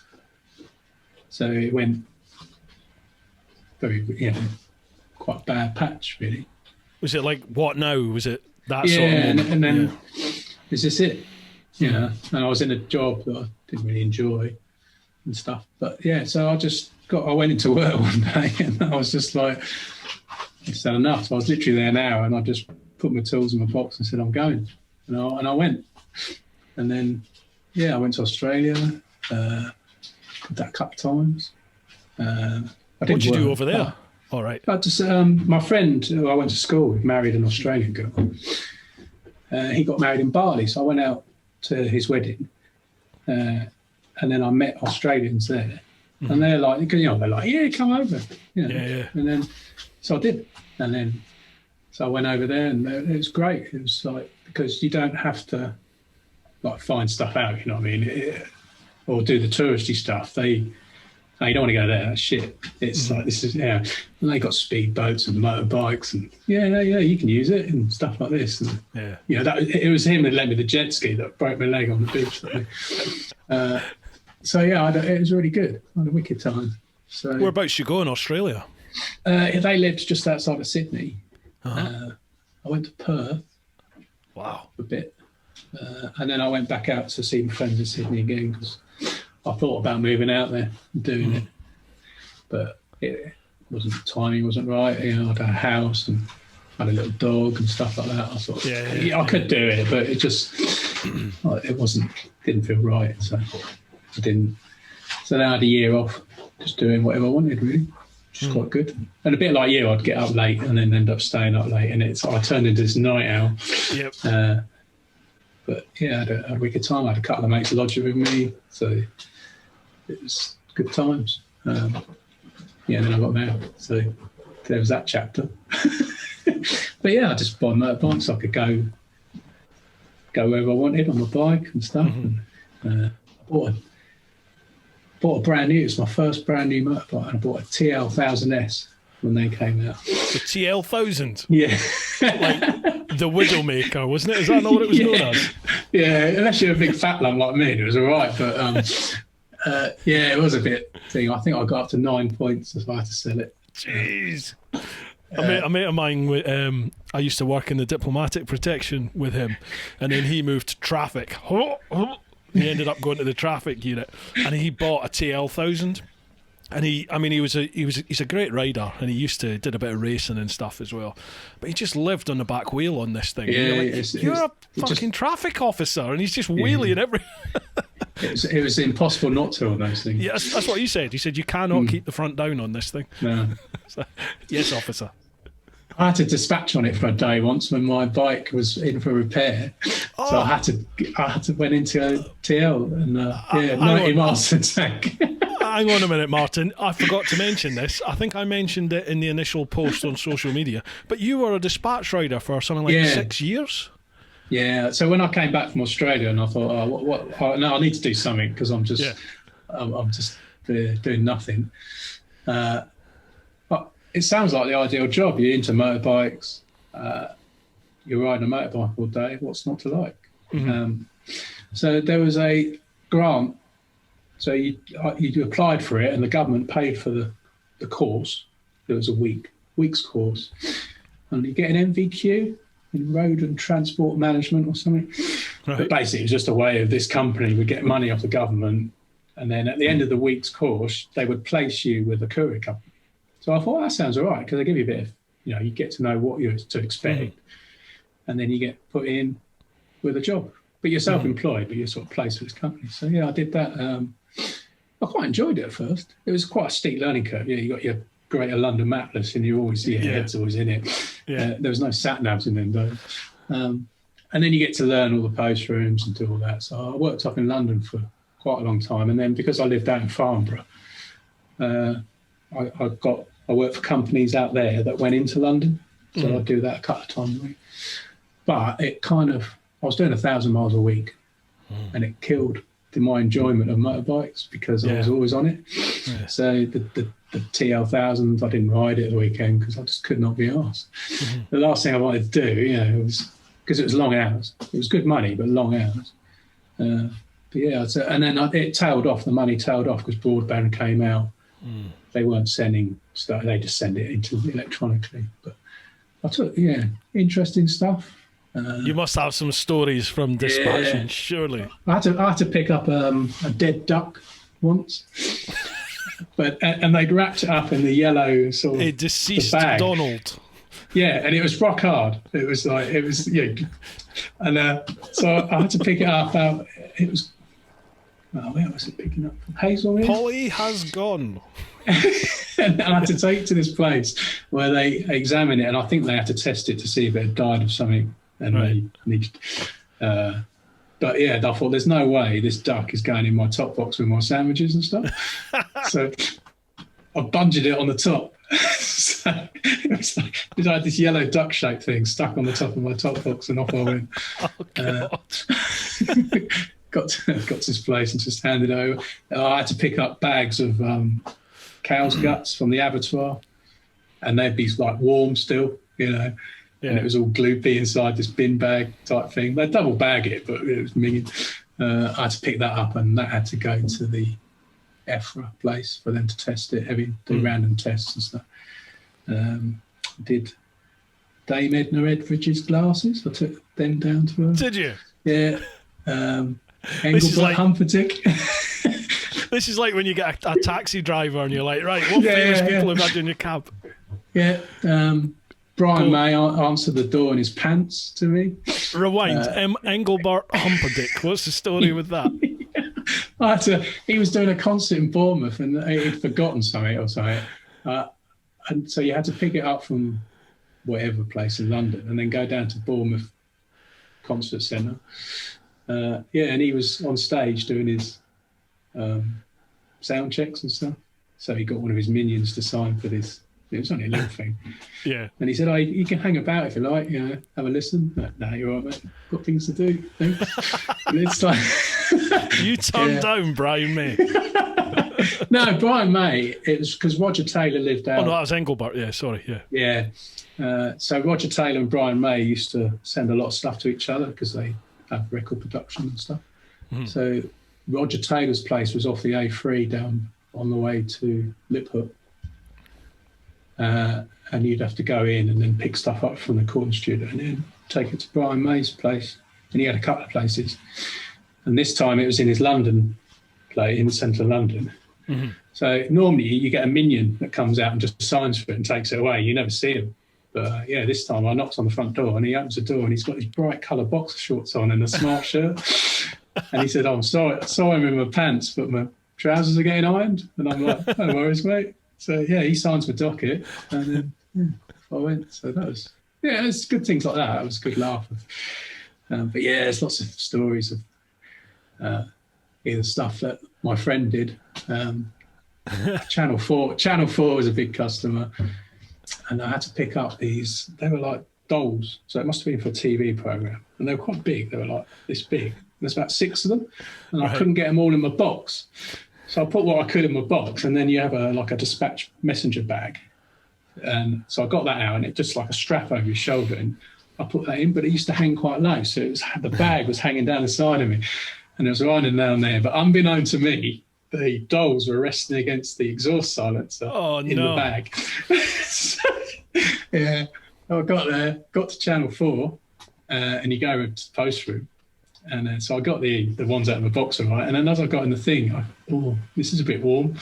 And I opened it up, and the side of his face was all sort of flat. So I had to bundle it up a bit with the others. And then the posties, then the guys in the post room, they just take stuff aside, but they don't really check it. They don't check it. He signed for it. I shut it and I whizzed off. So yeah, it wasn't me, whoever it was. So yeah, it's quite a few things like that. You must have had some near misses as well, though. Yeah, I had a couple of accidents. Yeah, I had black cabs doing U-turns. That's quite. I had 2 of those. There's one. I was going out to Hammersmith flyover on the A4. Yeah. So I was going up to that, and I was going in between the cars, and he just decided to change lanes, and I wasn't going that fast, and I just sort of stepped off, but he broke my clutch lever. So then I had to do the rest of the journey with no clutch because the lever was about this long. But you never get any money out of them because they always, all their black cab mates say, "Oh no, it wasn't him." Or, yeah. So there's no point even claiming. So what was the other one? I had a GPZ 750 Top Gun bike. Mm-hmm. But this looked nothing like the one in Top Gun. It was a real ratter.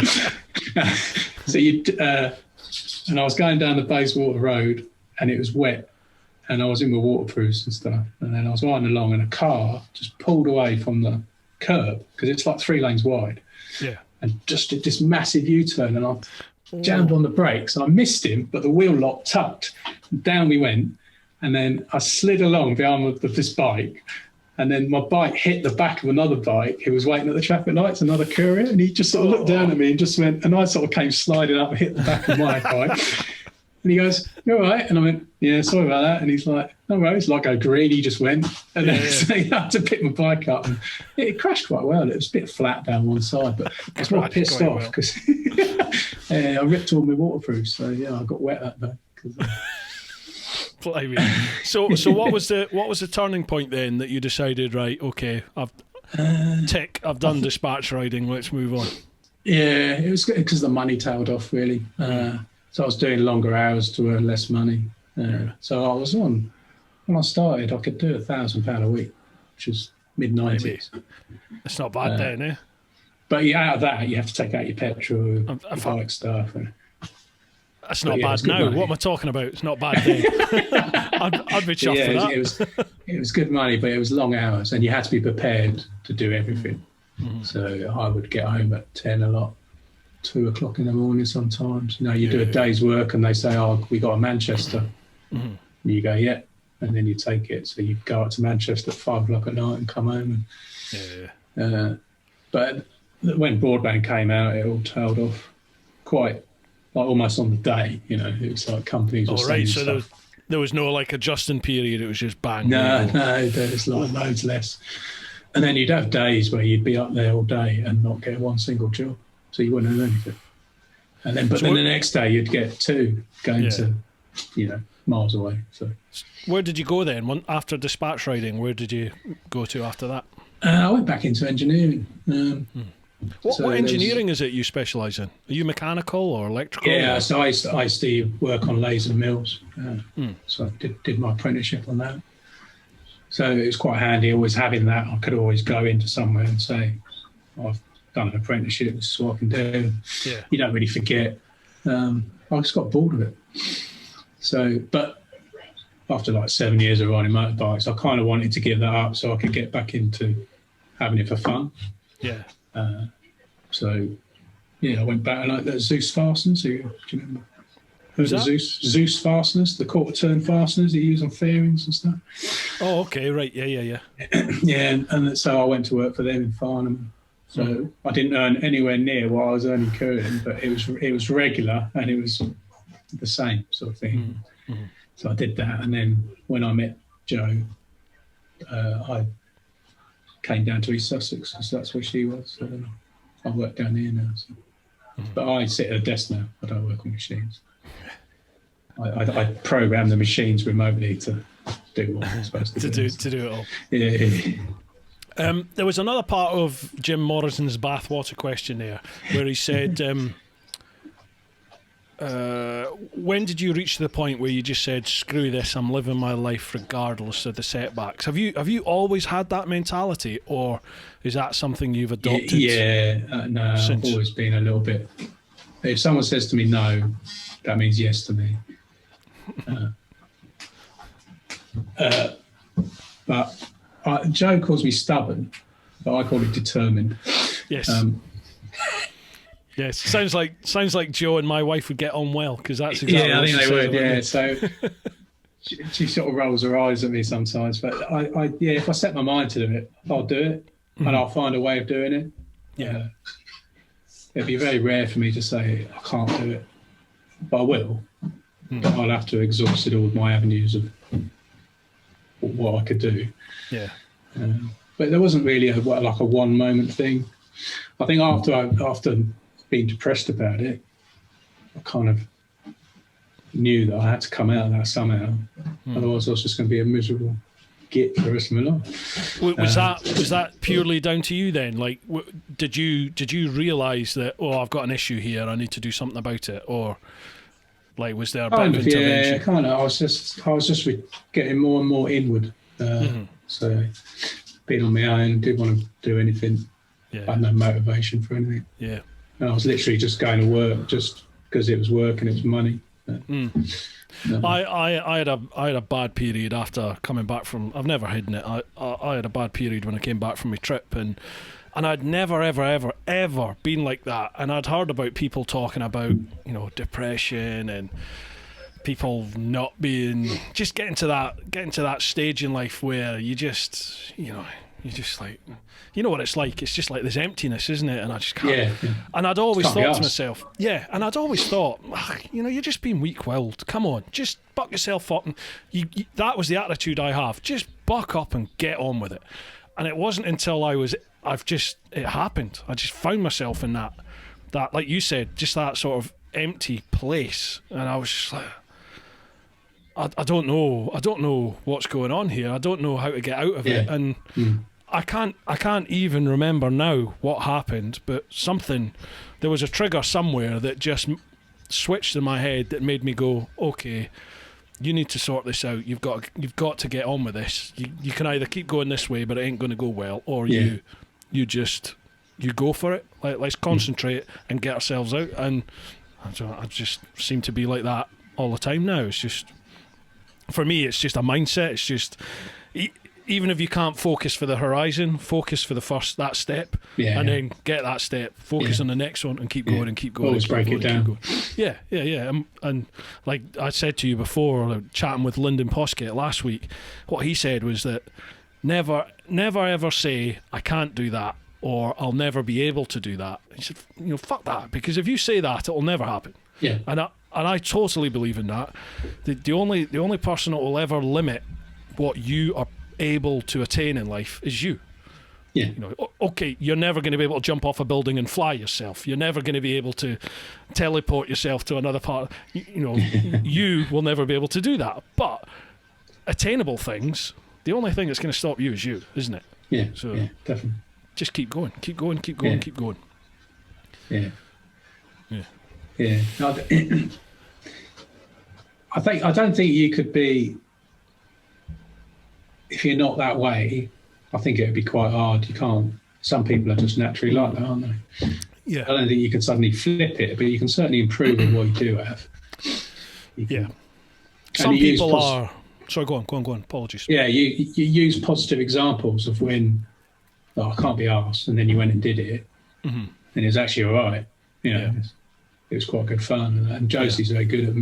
She'll say to me, because there'll be times I can't be asked to do stuff now, but and then she'll say, but when you went out and when we did that, you had a good time. Yeah. And I'll go, yeah. And all right. I have to admit it. Hate it. But yeah, so she's quite good at reinforcing the positive in the past occurrences. And then, so the next time it happens, you go, actually, it could be all right. Yeah. there are people out there, you know, the old glass half full, glass half empty, isn't there? And there are definitely people out there who have a sort of glass half empty attitude or glass half full attitude to life, and there definitely is that. And I think everybody probably fluctuates. Yeah. I mean, there may well be people out there that are constantly positive about absolutely everything. In fact, I think we can. But are they like that all the time, or do they just portray that in public, and then in private are they like? Good question. I don't know. I've got a mate of mine, wee Ed. Hope you don't mind me bringing you up, Ed. But he is like that. He's the most positive person I've ever met in my life, and it is a joy to be around him, because he's just full of beans all the time, and he just doesn't ever seem to have a day where he's like, I can't be arsed, this is shit. He's just like, even the days when he's like, oh God, I'm not feeling it today, and then in the same sentence he goes, no, come on, let's go, let's have it, and he's just like, so he's had a brief moment when he's gone, no, he won't let him do it. So yeah, you kind of have to, I think if you're not one for going out or doing stuff, then try and get in a group that does that for you. So it could be like a motorbike group or a club, or even on the internet forums or stuff, join something. And I've made some good friends just on bike forums and stuff. Yeah. And I think now that's never more prevalent than our current situation, is exactly, it? Because as bikers, we can't, although, I mean, people are still going out on a bike, I appreciate that, but we're not doing it to the extent that we usually do. You can't go away on your calves and meet up in the calf, and you can't go on trips away and do all that sort of stuff. So I was really feeling this latest lockdown. The first two, I wasn't bothered with, to be honest. I was the first one I found, because it was summer, wasn't it? Where I live, because Westlands used to be just down the road, even though they were there. But there's loads of bikes that go past, and I can hear them, and I was thinking, he gets, I'm being good. So I found that quite hard, but I kind of knew, there's a reason for it. I won't do it. That's just my personal thing. No. It's up to you if you want it. You're an adult. But this one, I wouldn't normally be riding my bike now anyway, because I did all that couriering and in every weather with snow and that. I think to me it's not enjoyable. If it's raining when I go out, I don't care. But to go out now and get my bike covered in shit, and I have to dress up and get warm. And, I don't have that gear anymore. I tend just to have summer stuff. So, I just don't bother. But I will do the odd bit. But because I can't, and I know I can't, that's what's getting to me more than... even though I say, but you wouldn't go out in January anyway. So when freedom returns, where's the first place you're going? Oh, that's a good question. You see, because my holiday at work starts on the 1st of April, and I have 2 days left to take. And I thought, no, I'm saving them, because I'm hoping we'll be let out before the 1st of April. Yeah, I reckon, Yeah, so I'm going to have 2 days off. I've even bought a tent. Yeah, and I'm not used. I bought it in the Black Friday sale. And I've got a little camp bed and legs and stuff. Yeah, so I thought, no, I could go somewhere. It doesn't matter where it's at. I suppose, I quite like to do like the Peaks and stuff like that, Peak District, maybe. It doesn't have to be camping. I'd quite happily say B&B if you could, But I think I would do a long weekend. I think. Nice. 4 days somewhere. Make a thing of it. I want to go to one of our local pubs here. They do awesome pies. They've got like award-winning pies. Yeah. And as soon as we're allowed out and the pubs are open, I'm going to the pie pub for pie and mash. Definitely. Yeah. I do miss the going out. Even just like taking the dogs for a walk or something. You could get used to there's a bar over the road. You can't go there now. A lot of the walk today, I went past the pub in the village, shut. Whereas I would have just popped in and had a Swifty and carried on. So I miss that sort of stuff. Well, it's going to be our national duty to support local businesses when freedom returns. So we're all going to have to get to the pub and get to the shops and the restaurants and make the most of it. You know? Yeah, and because I don't like getting on my bike and just doing a loop and then coming home again. I like to go somewhere and then even if it's just have a coffee and just do something. Yeah, absolutely. Right, next question. Andy Mancam. I knew he was going to say this. He just said, nice T-shirt. And I was like, yeah, I knew. Because you're wearing one of his T-shirts in one of them. Yeah, the fat one. The fat picture. The fat picture. I've got his stretched out shirt on. I needed a bigger size. But it fits now. So he's just said, nice T-shirt. So fair play. Right, next one after that. Where are we? So let's move these out of the way. Oh. Josie Waters. If money was no object, what's your dream? Missus. What's your missus? Hi, Josie. If money was no object, what is on your dream list of things to try or places to go? We've kind of touched on that, haven't we? But let's go through it again. Things to try, places to go. Things to try. Can't say a mistress, really, can I? Depends if you want another divorce or not.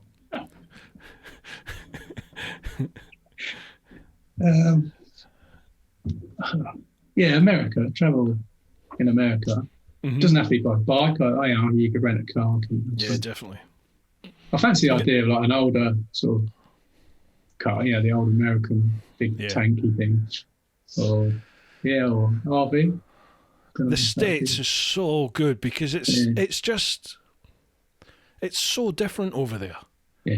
Do you know what I mean? I mean, it's massive. You don't appreciate how big.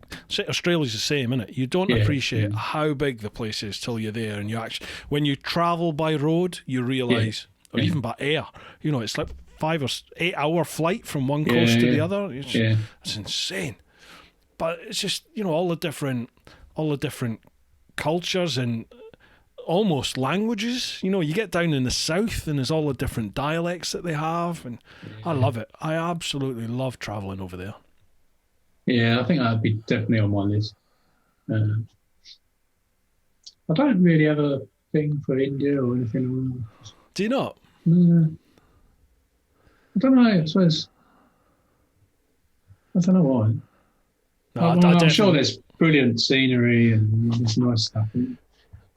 I definitely want to go. I definitely want to do India, and if I can, it's not going to happen this year, but it's definitely on my list. I will go there, do a week or two over there.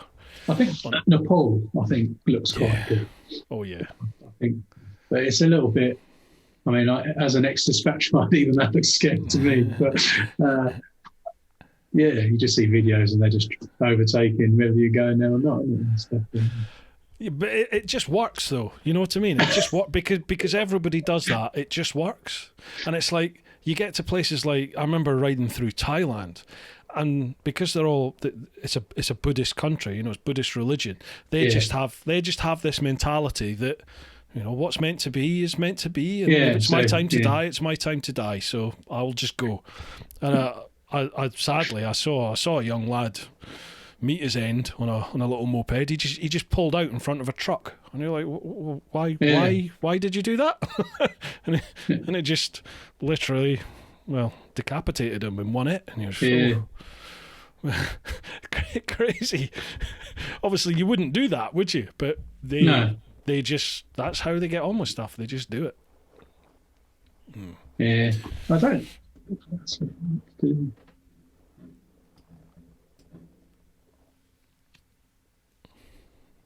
Yeah, I can't really think of anything top of my head.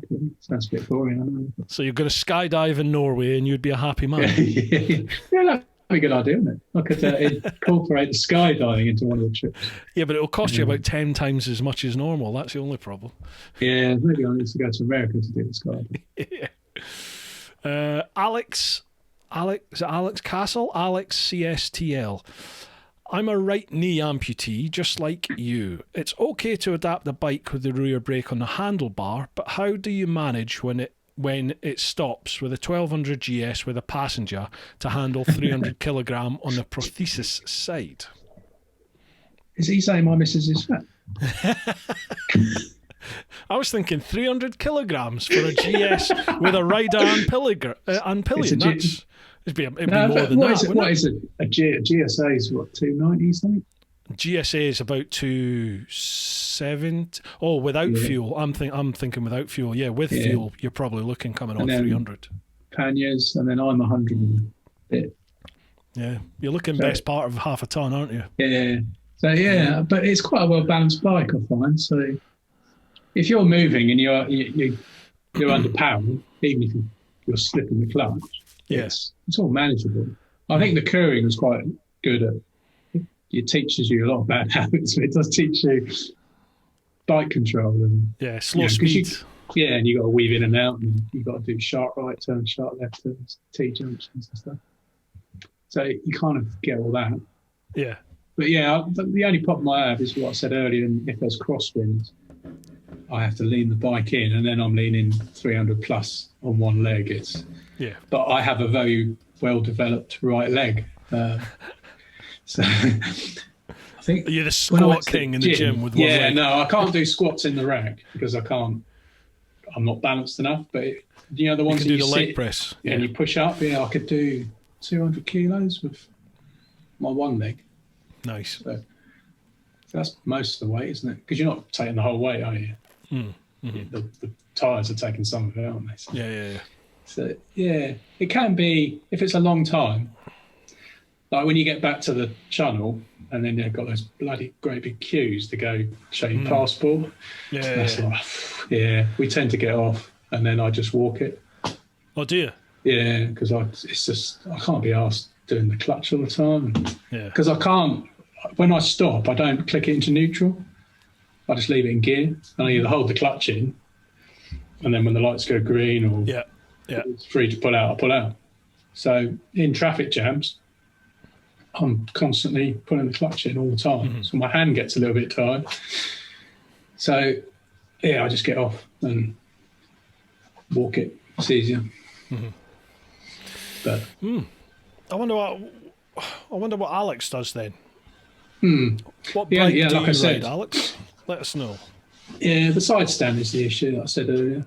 Oh yeah, If Joe's with me, she'll get off and flick the side stand out sometimes. If it's got like loose gravel or something, and I'm a bit, I don't want to drop it in front of all these people. But, did you ever see Lamb Chops when Lamb Chops and Womble they did a tour down around the Pyrenees? I think it was on an old Super Duke? It was on a KTM, I think, or Tuono. What bike was it on? It's the one where Lamb Chops is going, oh, me ass, all the time, that one. And he could never get the side stand down. So every time he stopped and like getting fuel or any time he had to get off the bike, Womble used to have to come running along and put his side stand down for him.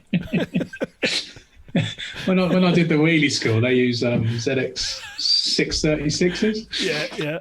I just leant, because they're small, I could lean down with my arm and flick the stand out with my hand. Yeah, holding the clutch with this hand, and then I lean down, so that was all right. But the GS is too tall; I can't reach the thing. I need a little gadget, don't I? Like a solenoid. You just press a button, the stand goes down. It comes. Yeah. How did you find wheelie school? Yeah, Touratech will do it. Come on, Touratech, pull your finger out. We want a button. Yeah, fires it out, and fires it back again. So, you're discriminating against people with disabilities, Touratech. Come on, let's see it. Nippy Normans, get that done. I did drop my GSA when I rolled it off the centre stand once. Because I'd washed it. Yeah, I'd washed it, so I put it on the centre stand and I wanted to put it back in the garage. So I sat aside it and then I rocked it, but it's quite a tall bike, so it took a few goes of rocking. And then when it went over, it sort of went over to my prosthetic side. And I was just like, it's going. I'm not even going to bother trying to... So I just got out of the way. And down it went. But it's got crash bars and that. But I thought, but I managed to pick it up all right. I just got on the end of the handlebar. That's one of the things I picked up when I was watching the BMW guys at the show. He just did the end of the handlebar thing, didn't he? So I just did that and off it came.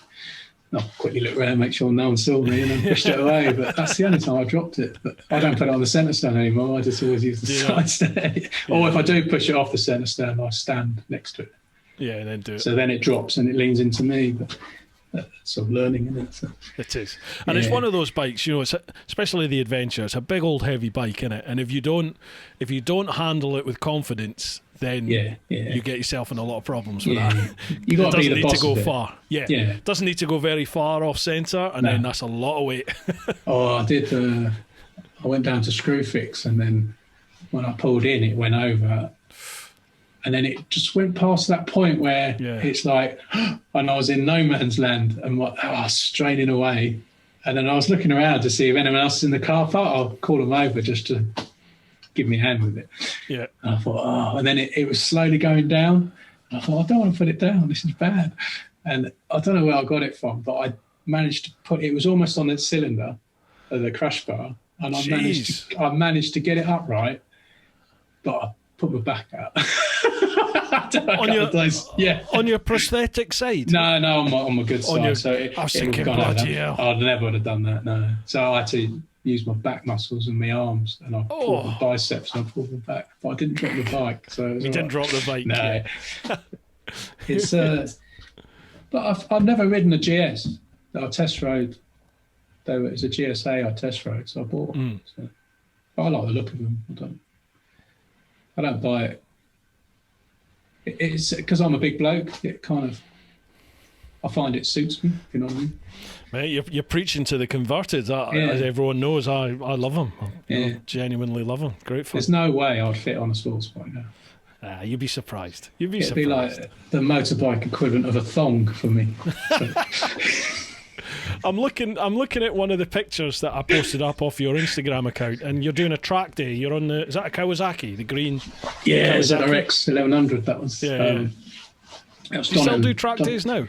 No, that was the only one I did. Was it? My friends go, you got to do a track day. They're brilliant, and they used to go all the time. And I was like, I don't know. So I went, and it was good. But I found that when I first went round, I was riding it like a road. So everyone else is just, and they were going past me and stuff. And my friend said, you got to be more swoopy, you know.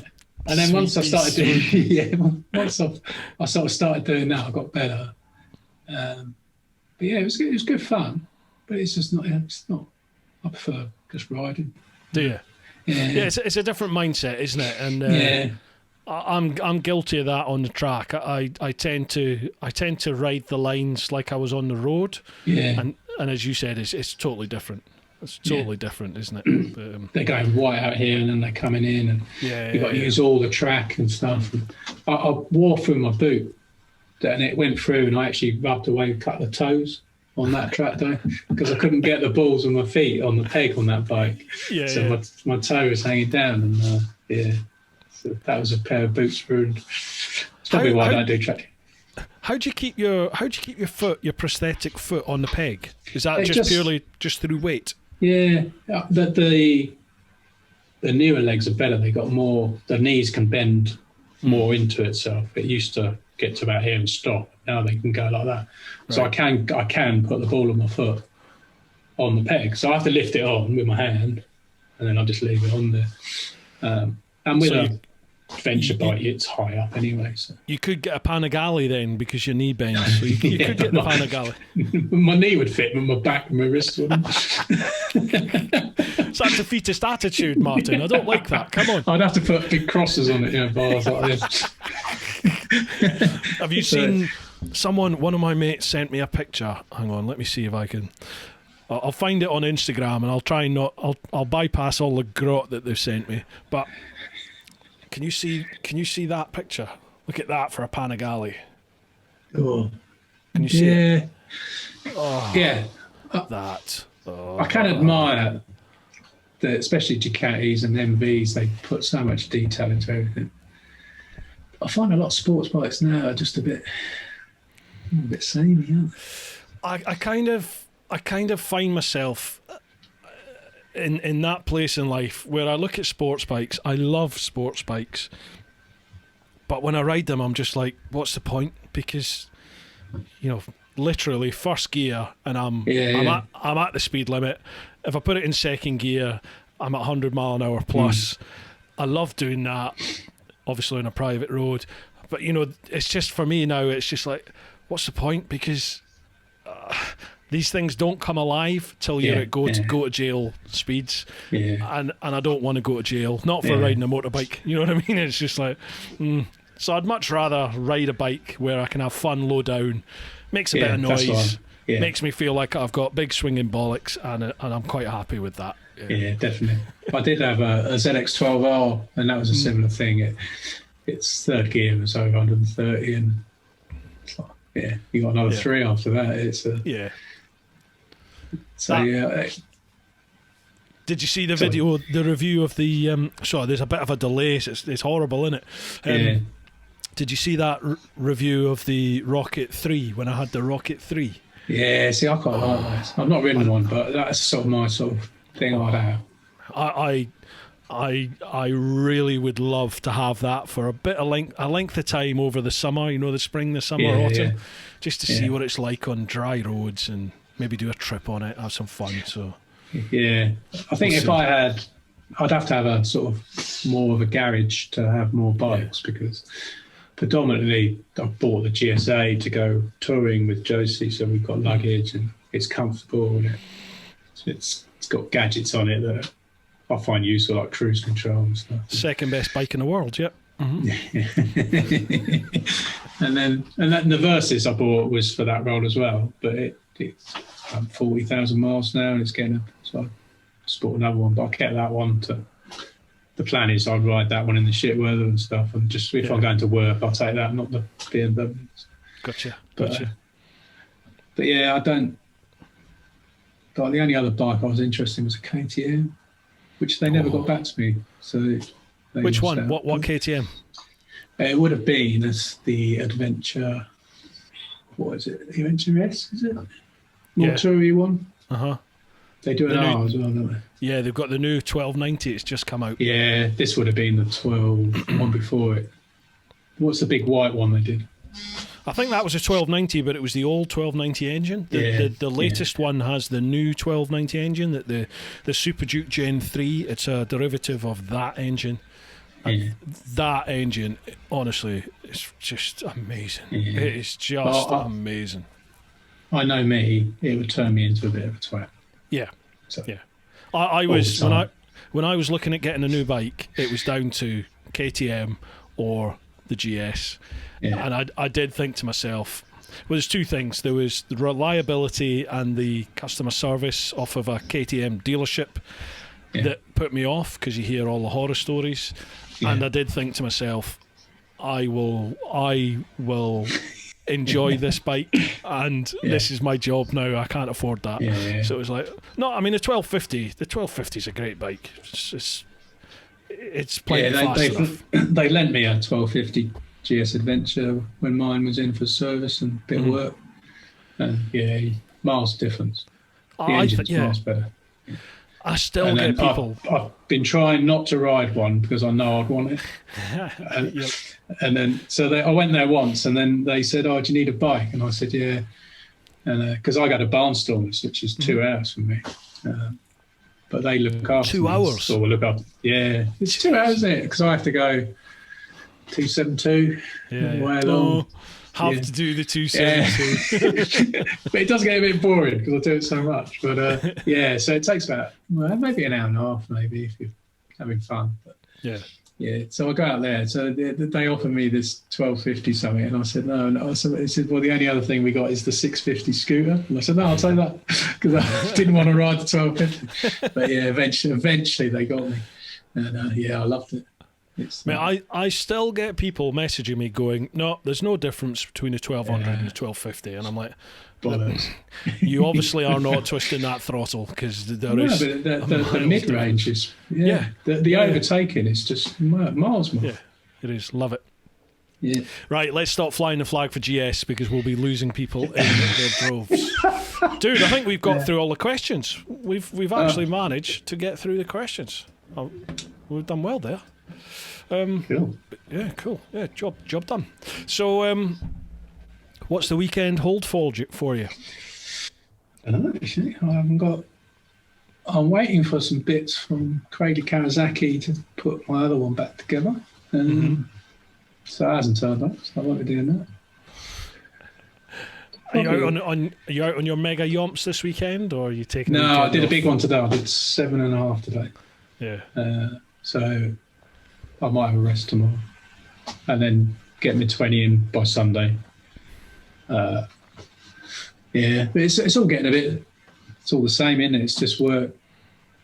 Well, not for you, but yeah, where you have to go to work, and then it's the weekend where there's not a lot on, and then it's work again. Honestly, it's. I will not moan about it in the slightest, but it's a job like any other job. Yeah. You know, you know, you get up, you sit, you edit. Occasionally, I might get out on the bike. I'm lucky if I ride. Well, at the moment, obviously, I could still ride because it's my job, but I sort of have made that choice not to, just because I don't want to rub people's noses at it in social media and me out riding on a bike. So I'm just not doing it. But even when I could ride, maybe once a week, I was getting out on the bike. And for me, I was riding 7 days a week before. You know, I rode every day in and out of London. Just that was just life. And all of a sudden, I'm not. So it is a bit weird. But then, Wouldn't you be riding more when you can though, because you're getting? I think it's going to be. I think it will be fits and starts really, because although I have to produce more. So obviously I've taken on a podcast now, so that takes up time to edit and to to edit the audio, to edit the video, to render the vids and do the promo vid and the social media that goes all around that. So there's a day or two taken up just doing the podcast, and then I try and do 1 or 2 vids a week for the YouTube channel as well. So it can be anywhere from, if it's a trip vid, a trip vid's 5 to 7 days just to do one episode for a trip vid. So I'm trying to shorten the vids, which means the work that goes into them is less, which means you can produce more. So it's just trying to figure out that balance. And then obviously now's the TV shows, that's going to kick off soon as well. Like next weekend we're starting to do some promo stuff, so it's going to be trying to balance everything with that. I'm not complaining because I'm living a dream, so I would never in a million years complain about it. But it's just weird now when you're like, oh, I've got to do this, I've got to do that, and actually, when am I actually going to get out and ride a bike? Yeah, when is that going to happen? We're having the cameras on as well, just have a ride. I've said in a podcast before that I went to Wales in September with some mates, like my annual boys' holiday. Yeah. Normally go to Spain, but obviously we couldn't. So we went to Wales, and I made a conscious decision. I'm not going to film it. I'm not going to, because normally when we go to Spain, I'll film it, and I just thought, I'm just going to take time off, and I missed it. I really missed, not having the cameras and chatting shit to myself. So, yeah. I'm looking forward to getting back out on the bike and just get out there and meet up with people, meet new people. I think there'll be every lockdown, isn't it? There's that mad rush when you're allowed out and everyone goes out, and you kind of have to let that happen because it's carnage, isn't it? Yeah, absolutely. So let all that sort of settle down, and then you start. Yeah, that'll be my plan. I'll definitely try and, because I find it quite easy when I go out, is just to go to the same places. Because I know them and I know how to get there. But yeah, I'm out. Definitely try and make more of a thing of finding somewhere that I don't go. Do that, so get a bit more of a thing. Well, mate, I tell you, when freedom returns, I'm up. Let's meet up in person. Yeah, definitely. We'll do a ride somewhere and have a brew. Well, we're not. No, not at all. Not at all. So awesome. All right, dude. Yeah. I'm done and dusted. What about yourself? Yeah, no, I'm good. Have you got anything you want to plug? No. Any of the shout outs, as the kids say? I've got a friend. No, I don't think there's that's all good really. I just came on just because I thought, wow, if there's someone that, if it helps anyone that's not saying now, maybe because it'll be on YouTube. They might pick something up from it. That's all. Absolutely, good for me. Absolutely.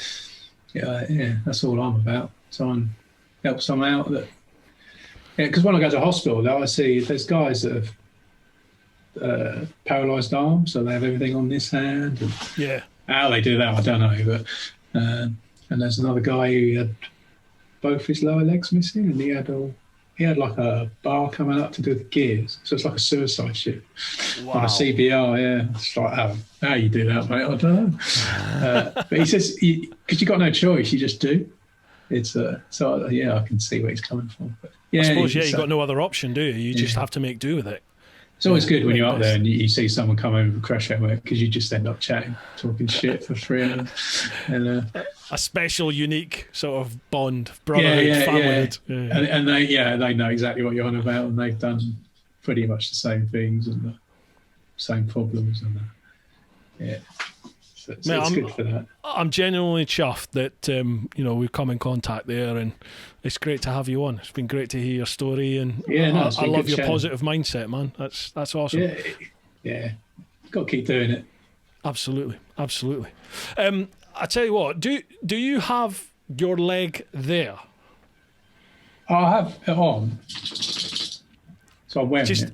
All I'm thinking is for the thumbnail to hold it up next to your motorcycle helmet. Hang on. I can.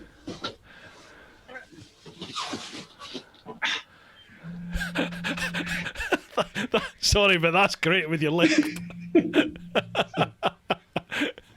It's a handy tabletop when you're in a pub. No bars. It blocks out against your black t-shirt. You can't see with the black t-shirt behind it. I can probably. I've got a foot and stuff. I've got a foot.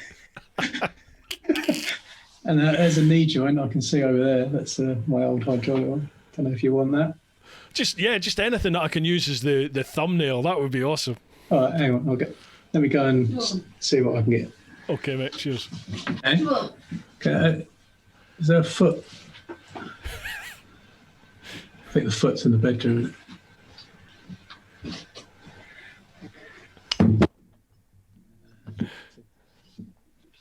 So that's a knee. Wow. So that's a hydraulic one. That's the waterproof one. I don't know if you can.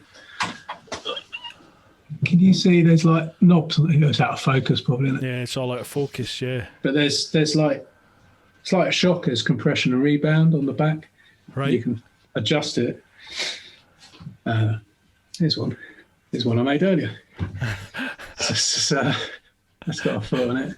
Yeah, that's it. That's brilliant. Yeah, if you turn it the other way, so the foot is facing that way. That's brilliant. Yeah, just like that. Spot on. Yeah, and I'll just take a screenshot of that and put that over something. Awesome. Right, normally it's got a cover on it. I'll edit this little bit out, mate, at the end. I just suddenly thought, that'd be awesome to get something for the thumbnail. Yeah, nice one. So that's so you can. Oh wow! So is that's the one that's got the microprocessor in it? No, it's just the hydraulic one. Oh, okay. So you have to set it all up. So once you've set it, you only get one speed with these. Right. So if I want to walk fast, I have to wait for this leg to sort of catch up. And that's obviously the shin bit that goes in there. Wow. And then the foot goes on the bottom.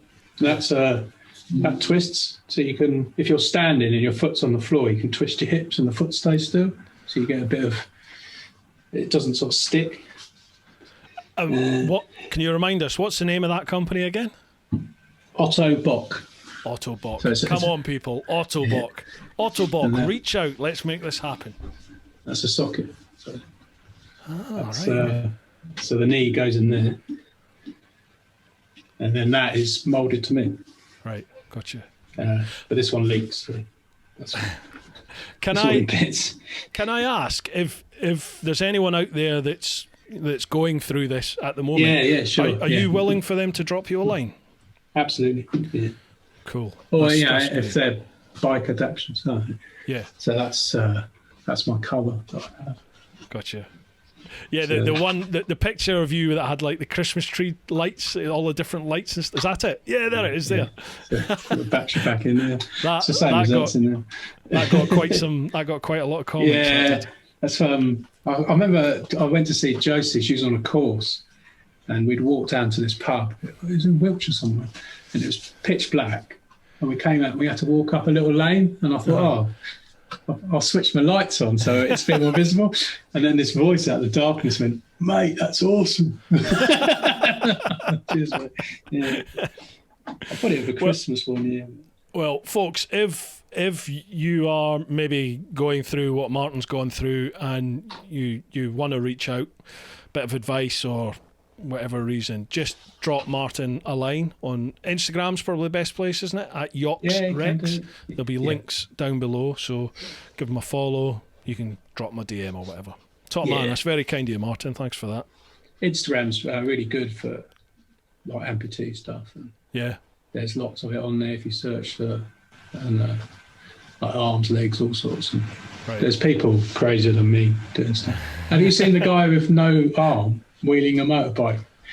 And he has so he's got it all on this hand, so his throttle and his clutch is on his left hand, and he's like, it looks like he's in India or something, and he's got no arm from about here, so he has a bit of string on the other handlebar. It loops around behind his shoulder, and he does these monster wheelies on this thing, and he's just like, wow. I don't know how I could send it to you, but that's phenomenal. Well, there used to be the Australian guy that raced, wasn't it? And he had no no left or no right arm and leg. He had the number half. He sadly passed away now. He did, yeah, that's right. Yeah, I was friends of him on Facebook. Were you? Yeah, he actually raced with Mick Doohan in one thing. Wow. Yeah, he did that. And there was, before he passed away. What they called the British True Heroes Racing in BSB. Murray Hambro? Is that in it? Yeah, it is Murray Hambro. I'm sure it is. Yeah. Who they're all like services, military personnel that have lost limbs. Yeah, they had the team there. Yeah, it's amazing what people are doing. There's one guy on Instagram. He drilled a hole in his foot and he has a pin on the peg, and he puts the pin in the hole in the foot, which in his boot as well. That keeps it on the peg. But he has a snazzy leg that's got like shock absorbers in it. It's no good for walking, but you can use it for cycling and skiing and stuff because it can bend and take the things. And he has that, and he has his leathers made to measure leathers. He doesn't have them from mid-thigh down. He has this leg on show, and he's got a knee slider attachment on the actual leg itself. And he races around on a ZX-10R. Yeah. Brilliant. So it's good for that sort of stuff. I am in awe of you. I love your positive mindset. I genuinely do. It's great to chat with you. It's great to speak with people like yourself. Yeah, and I get a bit embarrassed when people say, "Oh, yeah, what are you doing that?" Because to me, it's just being me. But I'll take it on board. Well, I'm sure there will be people either right now or, as you said, in the future, who find themselves in a similar situation. And if they can get anything positive out of listening to you, then we've done our job, haven't we? Yeah, definitely. Awesome. Yeah. Well, I look forward to the day that we can meet in person. For sure. We can have that beer or have that cup of brew, whatever it is. Yeah. You're already part of the clan, so I will get them kicked off as soon as we possibly can, and we'll do some meetups. Yeah, that would be good. Awesome. I did think about the Wild Bad Weekender thing, but that's a scream. That's a good laugh. Yeah, I think that's going to be a busy one. Yeah, I probably might leave it for a year, so everything settles down. Yeah, it's going to be a busy one. If it goes ahead this year, it's going to be a busy one this year. Yeah, I think and there's quite a lot that's carried over, isn't it? Like the ABR festival and stuff. That'll be a busy one, yeah. So definitely. I'll wait for it all to settle down before I pencil my name in for stuff. Have a good weekend then. And you, man, keep doing what you're doing on Instagram. It's I love seeing the posts. So I try and, because I haven't been going out, I haven't really been adding to it. So I don't want to fill it up with just this is me doing a walk again. Mate, it gives so many people inspiration. Honestly, I try and just do it. It works. Stories, but yeah, I'm not very techie on it, so I keep all my fitness, my sort of training rowing stuff just on stories. I don't put it on the main posts. No. Yeah, if I hit a milestone, I'll put it on because it's kind of like a diary as well, isn't it? So in 5 years' time, maybe I'll look at that and I'll go, no, I walked, but I want to hit 10 miles. That's my target, and then move on from that. But, awesome, cool. Well, folks, as we said before, make sure that you follow Martin and DM him if there's anyone out there that works for the final time. The name of that leg company. Otto Bock. Otto Bock, come on, we've got to make this happen. Genium X3, that's my dream. That's the one he's after, so let's make that happen. Dude, thank you so much for coming on. I genuinely appreciate that, and thank you very much for your support over in the clan as well. It is heartfelt. Thank you very, very much. No problem. All right, mate, look after yourself. Keep doing your thing. I've got to buy, I've got to get a Nationals t-shirt. Nationals. I'll get you one. So, I'll send you one. No, I'll buy it. No. I'll send you one. Least I can do. Because every time I see the signs, it must be like 100 other people. Like in my head, I go, Nationals. My work here is done. Mate, I will get one to you. I'll get one to you. Don't worry. No, I'll buy it. It's all right. Don't be daft. It all goes to the cause, doesn't it? It does, man. It does. So. Cool. All right, folks. What can we say? We are. I think we're on the homeward stretch, don't you? I genuinely think we are. We're working towards the horizon now. I think. Yeah, I think so. I think we're starting to see a bit of a light at the end of the tunnel. Don't quote me on that. But anyway, I hope you've enjoyed this one. I hope you found it as inspirational as I have. It's been a pleasure chatting with you, Martin. Folks, keep on doing your thing. Keep on looking after those that you love. Get on out there whenever you can. But most importantly, live your life. Woo-ha! Dude, cheers for that, man. No worries. Thank you. I'll enjoy the rest of my beers now.